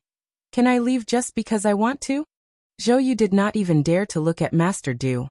In his impression, Wuxia rarely drank. Even if he drank too much, he would only remain silent and ignore others. However, he didn't expect Miss Pei to be like a completely different person.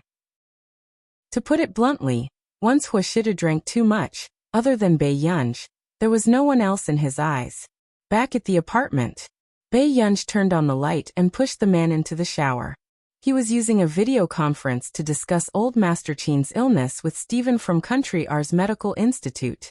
Yes, old Master Qin's life is temporarily out of danger, But the person who injected old Master Qin with the medicine is determined to make old Master Qin either die or become crippled. Stephen frowned. Old Master Qin has just recovered from a serious illness. If we treat the symptoms and not the root cause, something will definitely happen in the next 3 years. Bei Yunji's eyes turned cold. Her voice was filled with hostility. Is there any way to solve it? The Jie family in Continent K has developed this kind of medicine that old Master Qin needs, but it's not that easy to get it. Stephen frowned. As long as there's a chance. Even if it's a mountain of knives or a sea of fire, I'll take it. Bei Yunji smiled faintly, but her eyes were bone-chilling. However, since he dares to have designs on my old master, he will definitely lose this layer of skin. Chapter 1403. The next day. When Bei Yunji arrived at the hospital, old Master Qin's condition was worse than expected. On the hospital bed, old Master Qin's face was pale and his eyes were tightly shut. The flesh on his face that he had painstakingly regained over the past year had sunk in. The atmosphere in the ward was heavy. Only Mrs. Qin couldn't help but pull Mr. Qin. "Ting, did Dad already make a will?" Mr. Qin broke free from her and said in a hoarse voice. "What are you arguing about? Dad is still lying here, and you're already talking about this?" Mrs. Qin bit her lip. "But there are some things that have to be settled. If old Master Qin was really going to pass away, he couldn't leave everything to Bei Yunji." Mrs. Qin couldn't help but sneer in her heart. After old Master Qin's accident, Bei Yunji was the only cold-blooded person in the family. She was expressionless from the beginning to the end. However, at this time, Mr. Qin didn't want to talk to Mrs. Qin at all. "Bei Yunji, what do you think? You should have thought about this by now, right?" Mrs. Qin asked Bei Yunji, who had been typing on the keyboard. Bei Yunji's fingers slowly stopped typing on the keyboard. "What do I think?" She didn't have any emotions in her eyes. "Gur, don't talk to your mother." Before Mr. Qin could finish, Mrs. Qin narrowed her eyes and said, "Old Master Qin dotes on you, but he might not leave everything to you. I don't want to be the bad person, but if Jiao Jiao has a share in it, I won't let anyone else take it." Bei Yunji was still typing on the keyboard. Mrs. Qin continued, "If you really dare to take Jiao Jiao's inheritance, aren't you afraid that old Master Qin won't?" Before she could finish speaking, a crisp and loud slap sounded in the ward. Mrs. Qin looked at the person in front of her in disbelief. She didn't expect this person, who was considered her daughter, to hit her. But before she could continue, Bei Yunji's gaze scared her so much that she didn't dare to speak. "Bei Yunji, how dare you?" Bei Yunji grabbed her chin and looked at her coldly, as if she was looking at a stranger. "Mrs. Qin, my patience is limited. Don't you know that I'm a monster who crawled out of hell after dying in a mental hospital?" When Mother Qin met Bei Yunji's gaze, she felt a shiver run down her spine as fear spread through her body. No one had ever seen Bei Yunji like this. What made Mother Qin even more terrified was that Bei Yunji seemed to know something. Actually, when Qin Youjiao was pushed down the stairs by Bei Yunji and got injured, the Qin brothers agreed to send Bei Yunji to the hospital for treatment because Bei Yunji did not look well at that time. Although her brothers were not close to Bei Yunji, they still arranged for Bei Yunji to be treated in the best hospital. It was Mrs. Qin who couldn't persuade Qin Youjiao and believed Qin Youjiao's words and transferred Bei Yunji to the hospital where Qin Youjiao's biological father was. However, Mrs. Qin only guessed that Qin Youjiao didn't want Bei Yunji to have an easy time and wanted to take revenge. She didn't guess that even Bei Yunji's mental illness was Qin Youjiao's doing. Yunji, seeing this, Mr. Qin was speechless. "There won't be a next time." Bei Yunji released her hand and shook Mrs. Qin off. She continued to type on the keyboard for a while until Mr. Qin left with Mrs. Qin. Bei Yunji came to old Master Qin's bed again. Pursing her lips, Bei Yunji tidied old Master Qin's blanket. Not too long later she said softly, "I'm sorry, Grandpa." She sat by the side and crossed her fingers, clenching and relaxing her fists. She repeated this action several times. Those who were familiar with Bei Yunji would know very well that she would only be like this when Bei Yunji was anxious. "I still didn't take good care of you for her." There was no fluctuation in her tone, but there was a hint of weak hoarseness. "When you recover, if I do anything wrong, You can blame me or chase me away. When the time comes, I'll listen to your lecture. Max, are you crazy? Are you going to snatch it openly? Xian Yuan knew that Bei Yunj couldn't be considered a normal person at all. She was crazy and paranoid about things that she shouldn't be obsessed with. Bei Yunj asked calmly, "What else can I do? Will they give it to me if I'm polite?" Xian Yuan was speechless. F***ck. Why did he have to deal with such a lunatic? I've checked. The Xie family is the old master's family.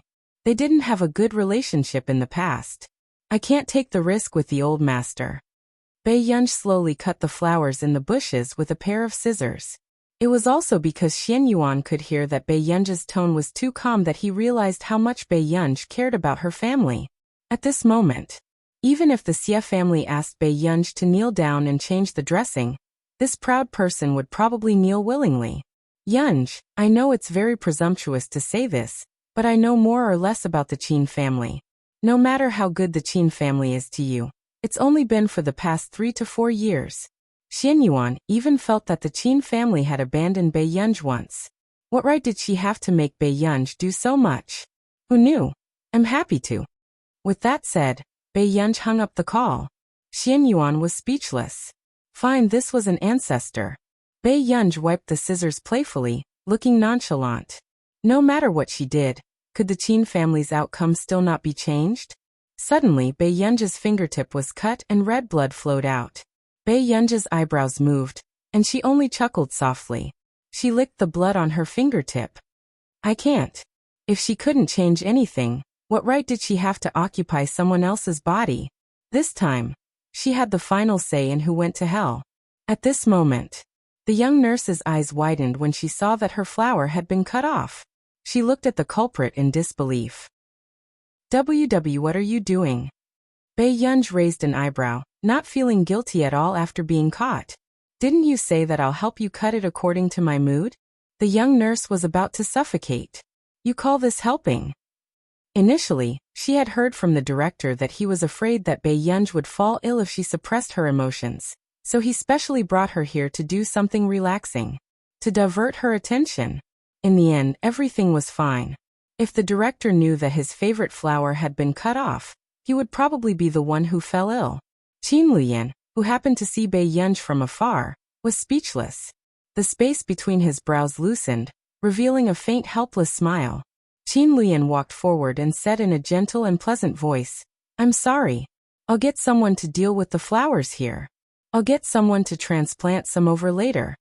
The young nurse could not help blushing when she saw Qin Luyan. She nodded and ran away.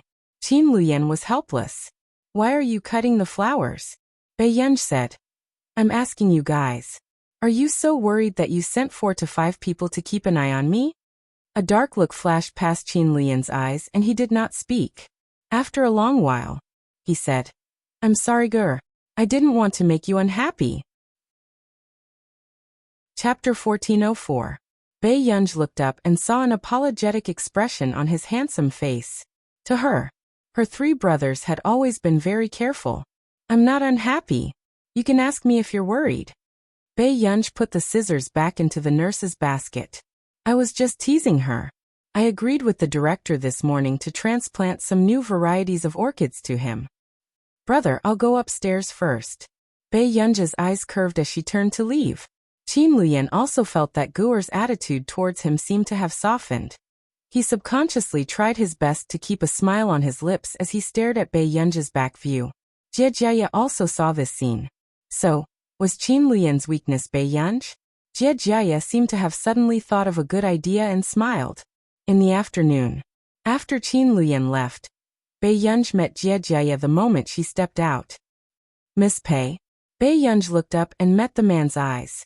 The other party obviously had a motive. Was he from the Jie family? Bei Yunj thought of the information she had found in the morning and looked at him with interest. There was someone who came knocking on her door. Jie Jia felt that something was wrong under Bei Yunj's half-smile, but he couldn't put his finger on it. He just got to the point again. Can I have a chat with Miss Pei? President Qin might not have mentioned it to you, but we should be considered family a few decades ago. My surname is Jie. Then are you planning to give me a greeting gift? Bei Yunj asked coldly, so direct that it made one suspect that she wanted to rob him the next moment. Jie Jia was also caught off guard. He was very passive. He didn't even know how to reply. What do you want as a greeting gift, Miss Pei? Jie Jia forced a smile. In his opinion, the things that the young lady liked would not be too expensive. Bei Yunj was silent for a moment. My brother might not have told you that I'm preparing to transfer to another faculty in my second year. She felt that she had changed to a more acceptable way of putting it, so she said politely, I just want to study medicine or something. I don't know if anyone can send me to a medical institute or something like that. Jie Jia. Her tone was so relaxed that Jie Jia almost thought that Bei Yunj had only asked him to give her a watch or a bag. Medical institute. Jie Jia put on a fake smile. He wanted to know how the Qin family raised this little girl. Was she spoiled to the point of being out of control? Asking for a medical institute? CEO Jie. Bei Yunj suddenly spoke, causing Jie Jia to have a bad feeling. Sure enough, she asked. Are you a relative who's trying to get close to our family? Jie Jia. This brat. He took a deep breath and had no choice but to endure it. This lawless girl was easier to deal with than someone as shrewd as Qin Lian. Jie Jia had made up his mind to find the person the Qin family could best control and bring back to the Jie family, so that Qin Lian had no choice but to agree to his conditions. Yunj, you're still young. You might not be able to continue on the path of scientific research, Jie Jia said. Bei Yunj asked slowly, CEO Jie, you can't bear to give it to me? Jie Jia's smile turned even uglier. No one could bear to give it to her. The Jie family's medical institute was the foundation of the Xie family in Continent K. Yunj, if you want to go to our Jie family's medical institute to play, it's fine too. You might get tired of it in less than 2 months. Bei Yunj raised an eyebrow. Then how many tubes of medicine do I want? Jie Jia heaved a sigh of relief and said with a smile, of course. Chapter 1405. A few vials of medicine were nothing to him. However, Yunj, you have to go to Continent K to play for a while, okay? A glint flashed past Jie Jia's eyes. Bei Yunj smiled. Sure. Jie Jia felt that this matter was developing too smoothly, so much so that he had an inexplicable bad feeling. He could not help but look at Bei Yunj a few more times. He tried to suppress his worry. How big of a hole could a little girl poke in him? However, after Jie Jia left, Bei Yunj quickly answered a call. Yunj, all 4 of Qi Wuxia's strongholds in the country have been surrounded and annihilated today. Your information is too amazing. Lu Zhongzhou's tone was filled with indescribable admiration. Qi Wuxia had always been famous internationally. Almost all the people in charge around the world could not do anything to him. Even Lu Zhongzhou and the others had been besieging Qi Wuxia's base in the country, but it was difficult for them to find any trace of him. In the past 7 years, they had only surrounded and annihilated 2 strongholds. In the end last night, Bei Yunj called and gave them Qi Wuxia's 4 strongholds. Lu Zhongzhou was afraid that they would run away if they were late, so he got people to split up overnight to catch them. He never thought that he would really catch a big fish this time. Yunj, did you find anything else? Lu Zhongzhou felt that when he received the mission to protect Bei Yunj back then, it was even better than winning the lottery.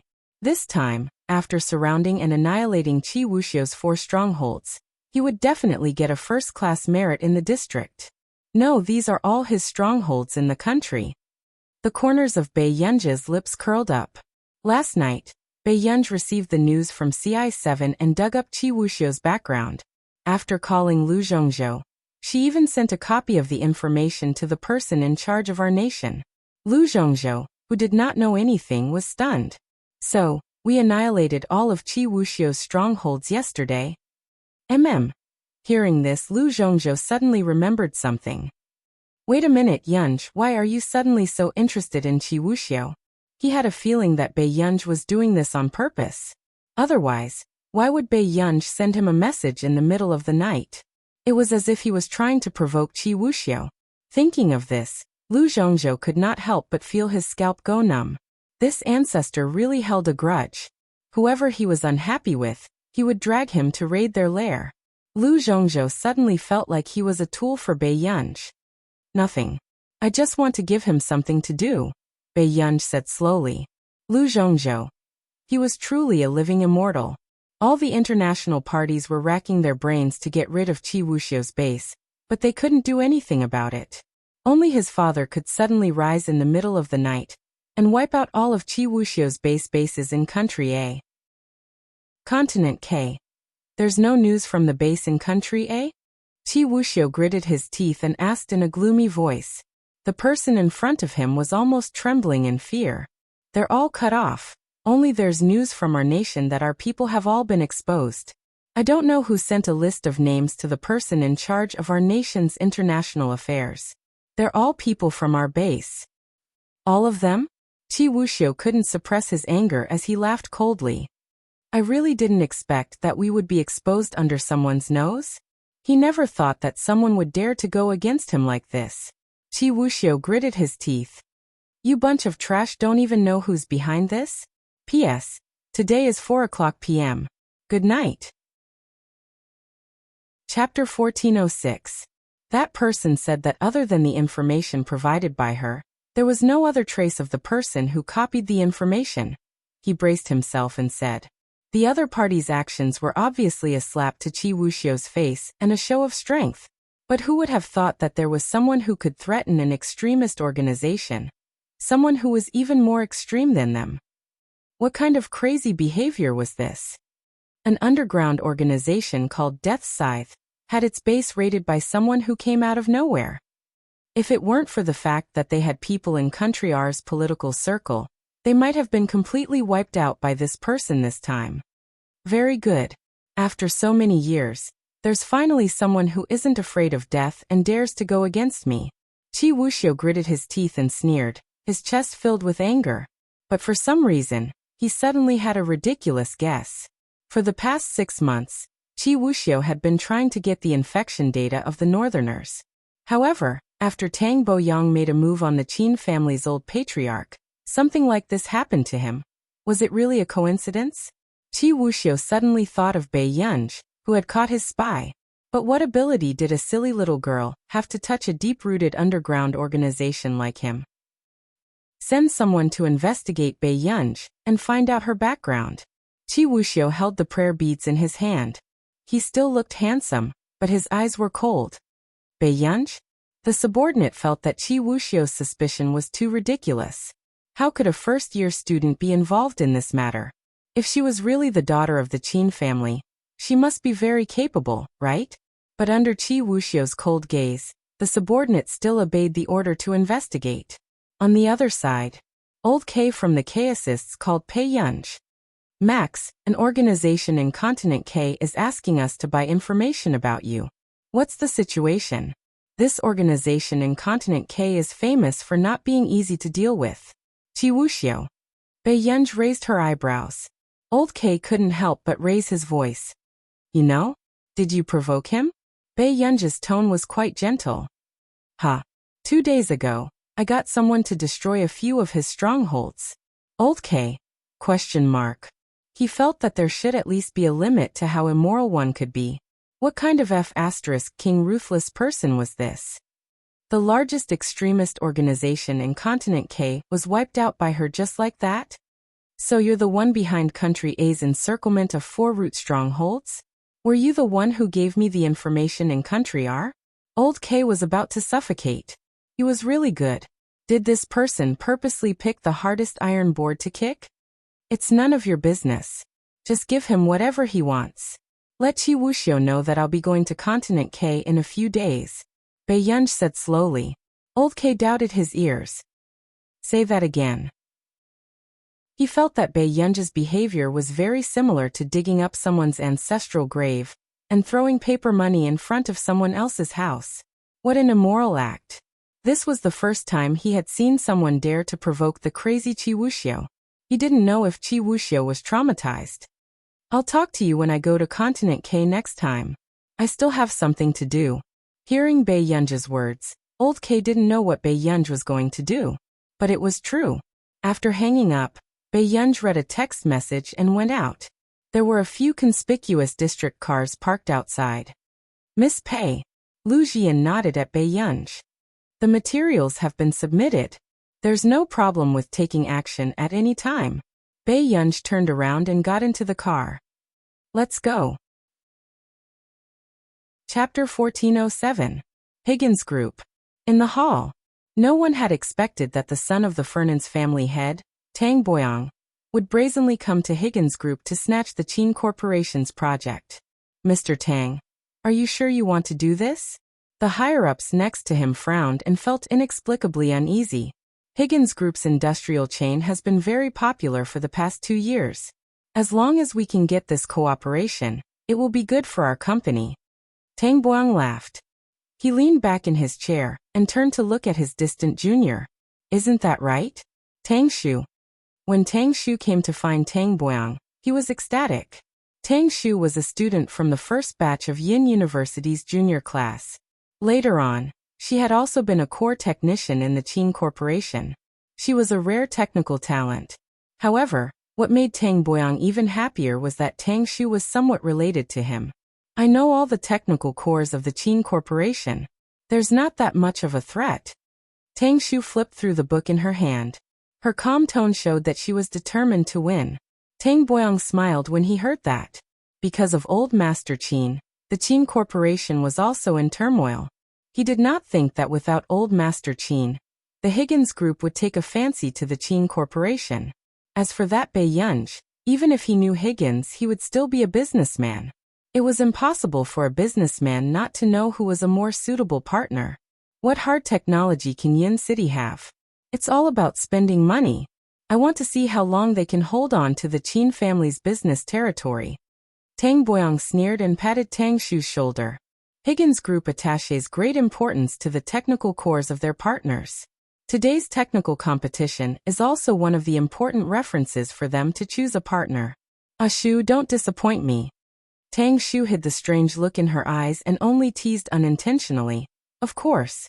However, if I get first place, will Uncle Tang ask Brother Shidu to reward me with something? A glint flashed across Tang Boyang's eyes. Shu, it seems like you know Shidu? I met Brother Shidu by chance in a competition in the past. Tang Shu smiled and did not deny it. However, her fingers unconsciously tightened around the book. He's an important guest in the first row. After this competition, I can arrange for you to meet. Tang Boyang's tone was affectionate, and he was very satisfied with Tang Shu. Back then, he had been trying his best to make his mother's family, the Tang family, into the upper class of Yin City. But he never had the chance. However, if Shidu could marry the children of the Tang family would have something to rely on in the future. Shida's future marriage partner should be a capable girl like Shu who can help her husband. Not the kind that looks beautiful like a fairy. Tang Boyang's tone was filled with disdain and strong dissatisfaction. She's like Shidu's mother, doing research all day long. Is scientific research something a woman should be involved in? When Tang Shu heard the last sentence, a cold sneer flashed across her eyes. She merely changed the topic and said indifferently, I heard that the eldest daughter of the Qin family was a repeater and was admitted to Yin University later on? Tang Boyang sneered. Is that so? I really don't know how she got first place in the college entrance exam. Don't worry, I'll take down Higgins for you. Tang Shu smiled. Soon, preparations for the internal technical competition arranged by Higgins began. The first row of the spectator area was filled with the higher-ups of Higgins Corporation who rarely appeared.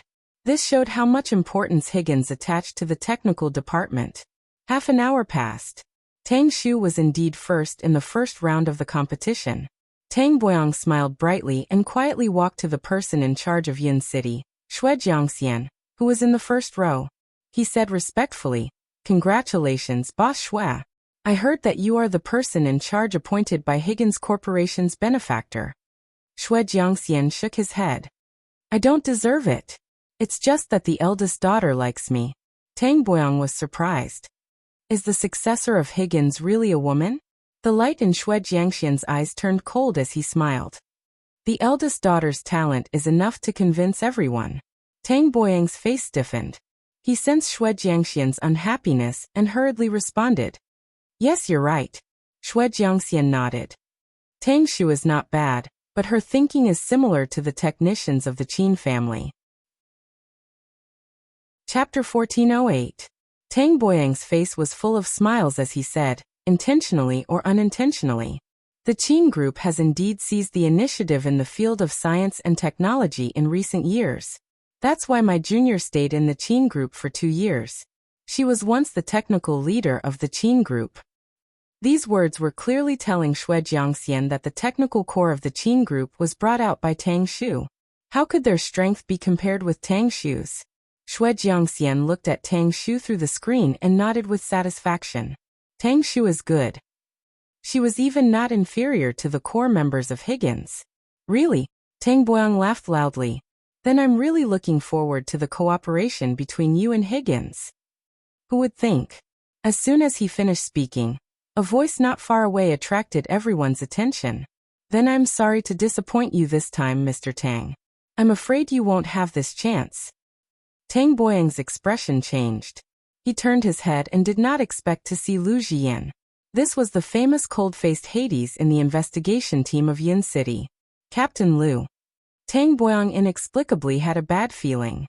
Lu Jian thought that Bei Yunj was still waiting downstairs on the phone, and smiled quietly. It seems that Mr. Tang also knows me. Then this matter will be easy. As soon as Lu Jian finished speaking, he walked up to Tang Boyang and handcuffed him before anyone else could react. Tang Boyang suddenly raised his pale face. He could not suppress his panic. Captain Lu, what do you mean? Tang Boyang had done some research on some important people before coming to Yun City. The Lu family behind Lu Jian was not a small family. So Tang Boyang also knew that he should not provoke him. I'm sorry, Mr. Tang. I just got the evidence of the murder of President Qin of the Qin Group. All the signs show that you can't get away with it. So today I'm here to inform you that you have to go back with me. Lu Jian's words made Tang Boyang panic. How was this possible? Didn't the Qin family not even find out whether old Master Qin was poisoned? Where did they get the evidence to link him? What nonsense are you talking about? Lu Jian. Mr. Tang, you know whether I'm talking nonsense or not. But if you have any grievances, you can go back and talk slowly. Let go. Let go. I'm not going back with you. This has nothing to do with me. Tang Boyang suppressed his panic and struggled with all his might. Even the scene was in a mess because of this unimaginable accident. Until a cold voice rang out. Let go. Everyone turned around and saw Tang Xu walking out.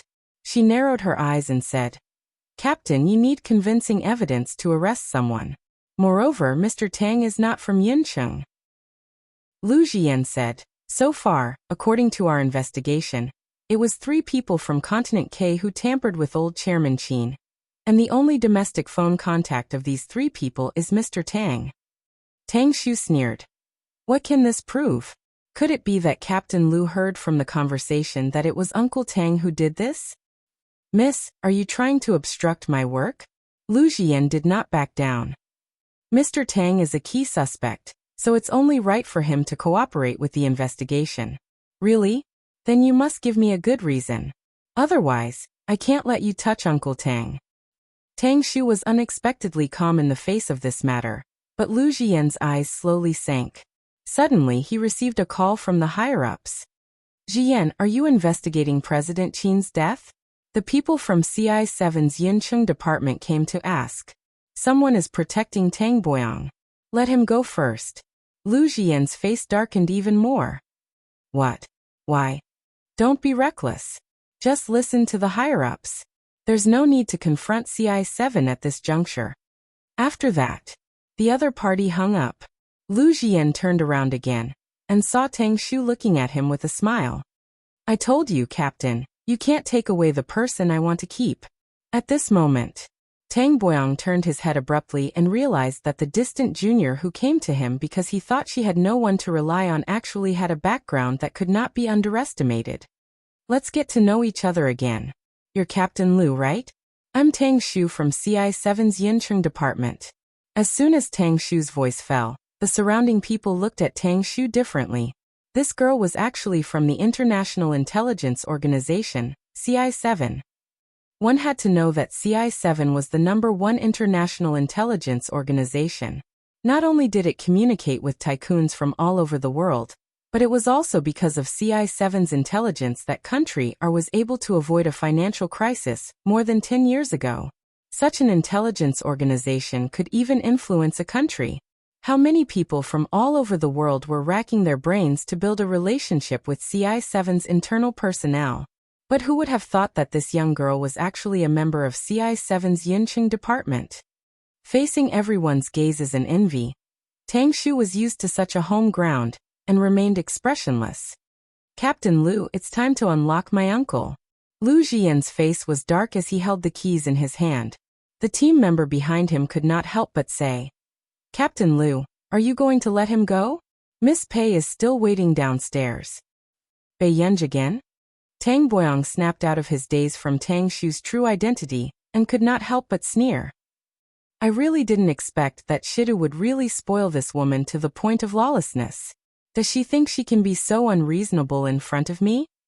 Because of Tang Shu's unexpected help this time, Tang Boyong valued Tang Shu even more.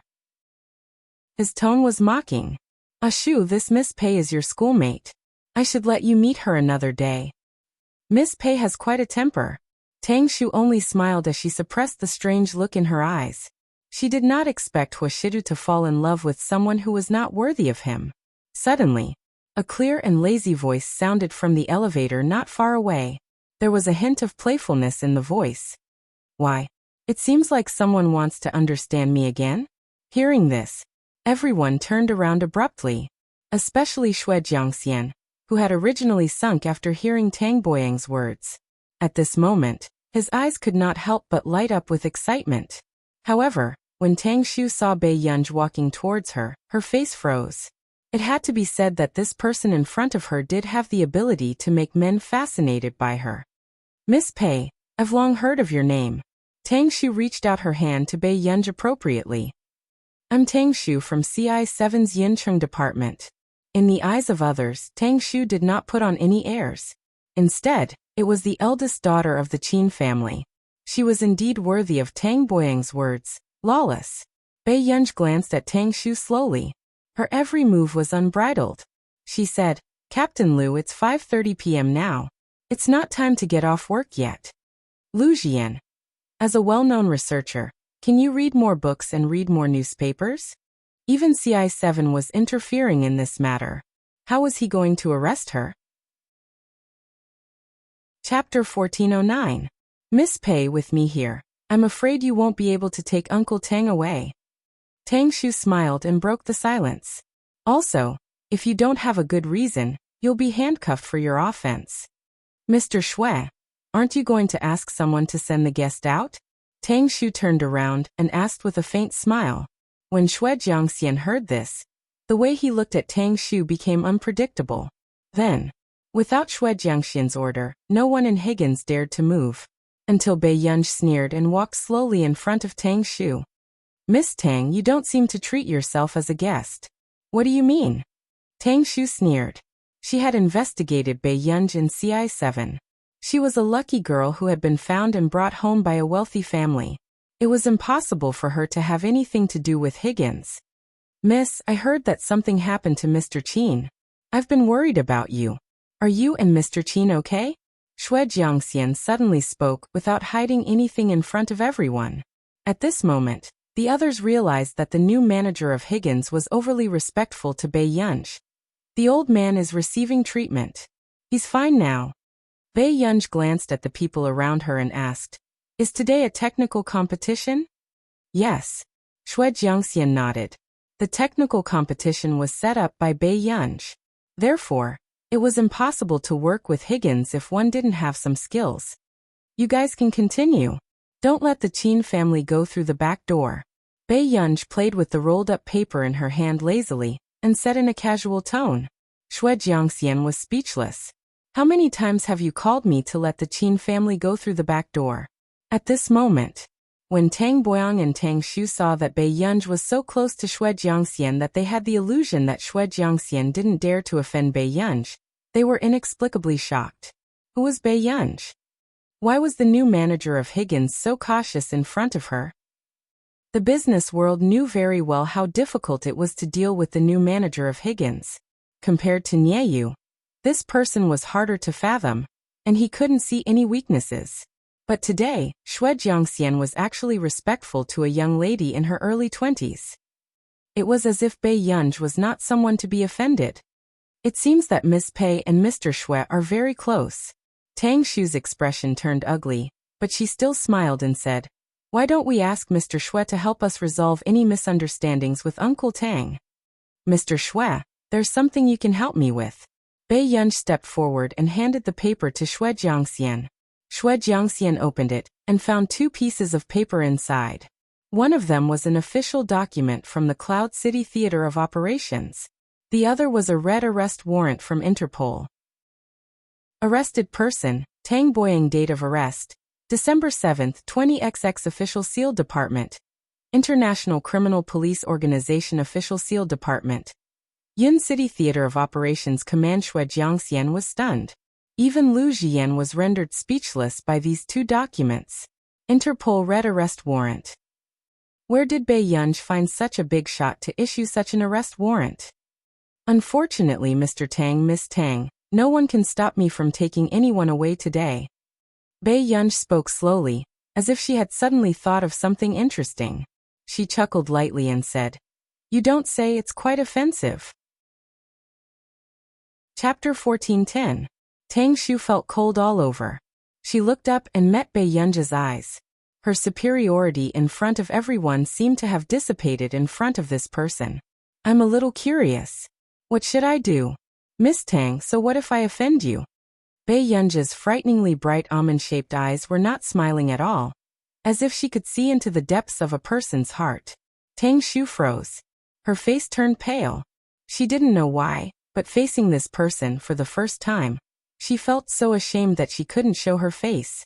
At this moment, the atmosphere of the whole place instantly froze. For some reason, even though no one knew the identity of the eldest daughter of the Qin family, no one dared to provoke her. "Captain Lu, it's time to get your job done." Bei Yunj glanced at Tang Boyang casually and turned to leave. Tang Boyang panicked when he saw this scene. He couldn't help but threaten, "Bei Yunj, how dare you treat me like this? Aren't you afraid that Shidu will fall out with you?" Tang Boyang roared furiously from behind. The others were silently watching Bei Yunj make a fool of herself, but the people in front were indifferent. "Is that so? Then everyone present, don't talk nonsense in front of my brother." Bei Yunj's tone was slow as she said with a smile, "It wasn't easy for me to trick him.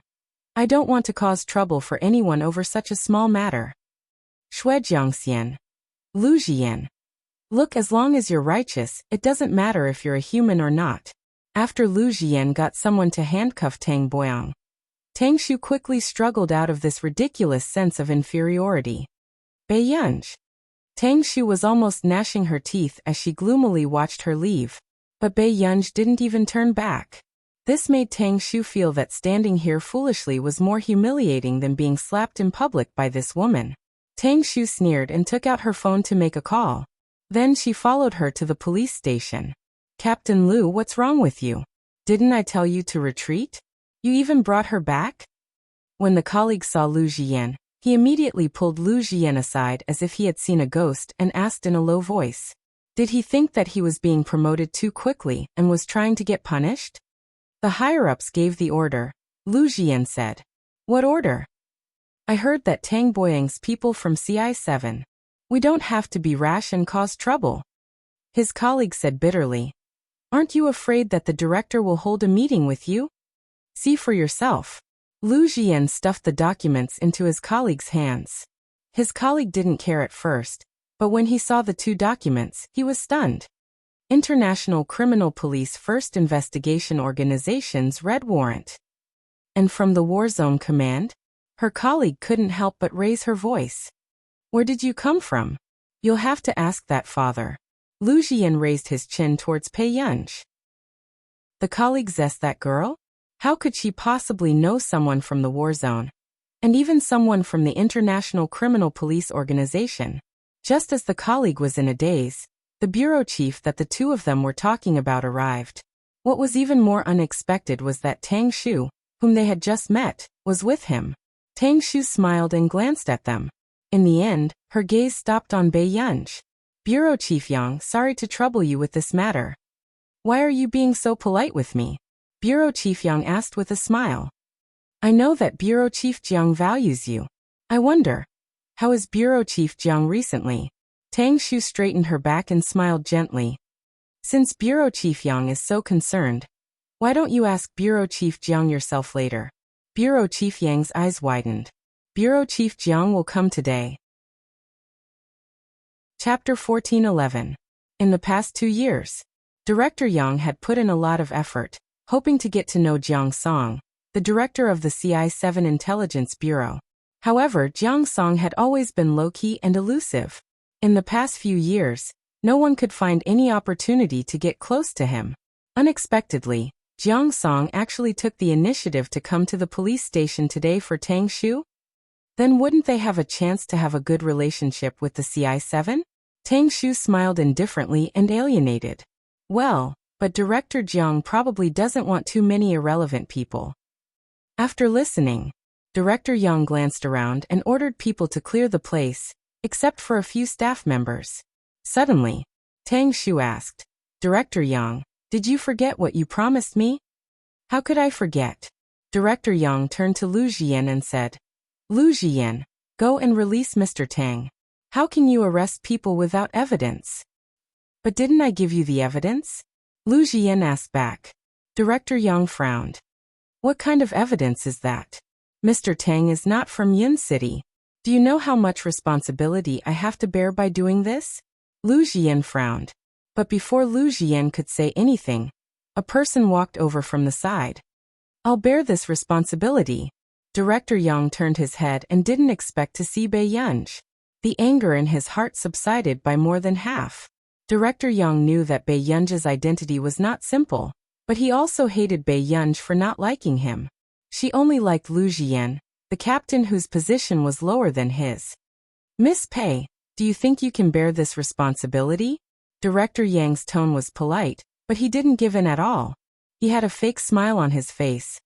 You ordered my subordinates to arrest people for no reason. Do you know, Director Yang? Before Lu Jian could finish, Bei Yunj pulled out the swivel chair next to her and sat down in front of them. Her tone was casual and indifferent. Tell me, what is this? Inexplicably, the atmosphere suddenly became oppressive.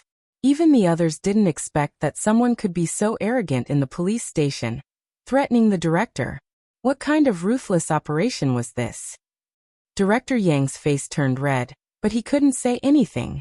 After all, Bei Yunj did have some background. Otherwise, Lu Jian would not have tried to curry favor with her. He couldn't afford to provoke them. Bei Yunj, I just hope that you won't be so willful. Director Yang's expression did not look too good. Don't you know who Tang Shu is? Why must you offend someone you shouldn't? What's the rush, Director Yang? The person I reported was Tang Boyang, not you. Bei Yunj looked at him with a faint smile, which made Director Yang even more nervous. What nonsense are you spouting? Bei Yunj, do you know the consequences of framing an employee? Director Yang had just finished speaking. Tang Shu's eyes lit up when she saw the message. After glancing at Bei Yunj, she smirked and said condescendingly, Director Yang, I'll go pick her up first. Director Yang's expression changed. He was a little flattered. Director Jiang is here already? I'll go pick her up. Director Yang, please wait here. Tang Shu smiled and said. However, she didn't expect that the person she was going to pick up would appear in front of everyone. There's no need to pick her up. I'm here. Jiang Song glanced at his watch and his gaze landed on Tang Shu. Where is your relative? Director Yang immediately broke the stiff atmosphere and said with a fake smile. Director Jiang, thank you for coming here personally. However, this might be a misunderstanding. He changed the topic. Why don't you talk to Miss Pei personally, Director Jiang? When Jiang Song heard this, he turned to look at the Miss Pei that Director Yang was talking about. However, the next moment, Jiang Song's entire body seemed to be frozen. Why was she here? You're tuning in to the Li Mei's Wuxia Whispers YouTube channel. We're so grateful for your support, and don't forget to subscribe to join us on this incredible journey through captivating stories. Your generosity through donations truly makes a world of difference, as it's the primary source of revenue that allows me to expand and enhance this channel for you.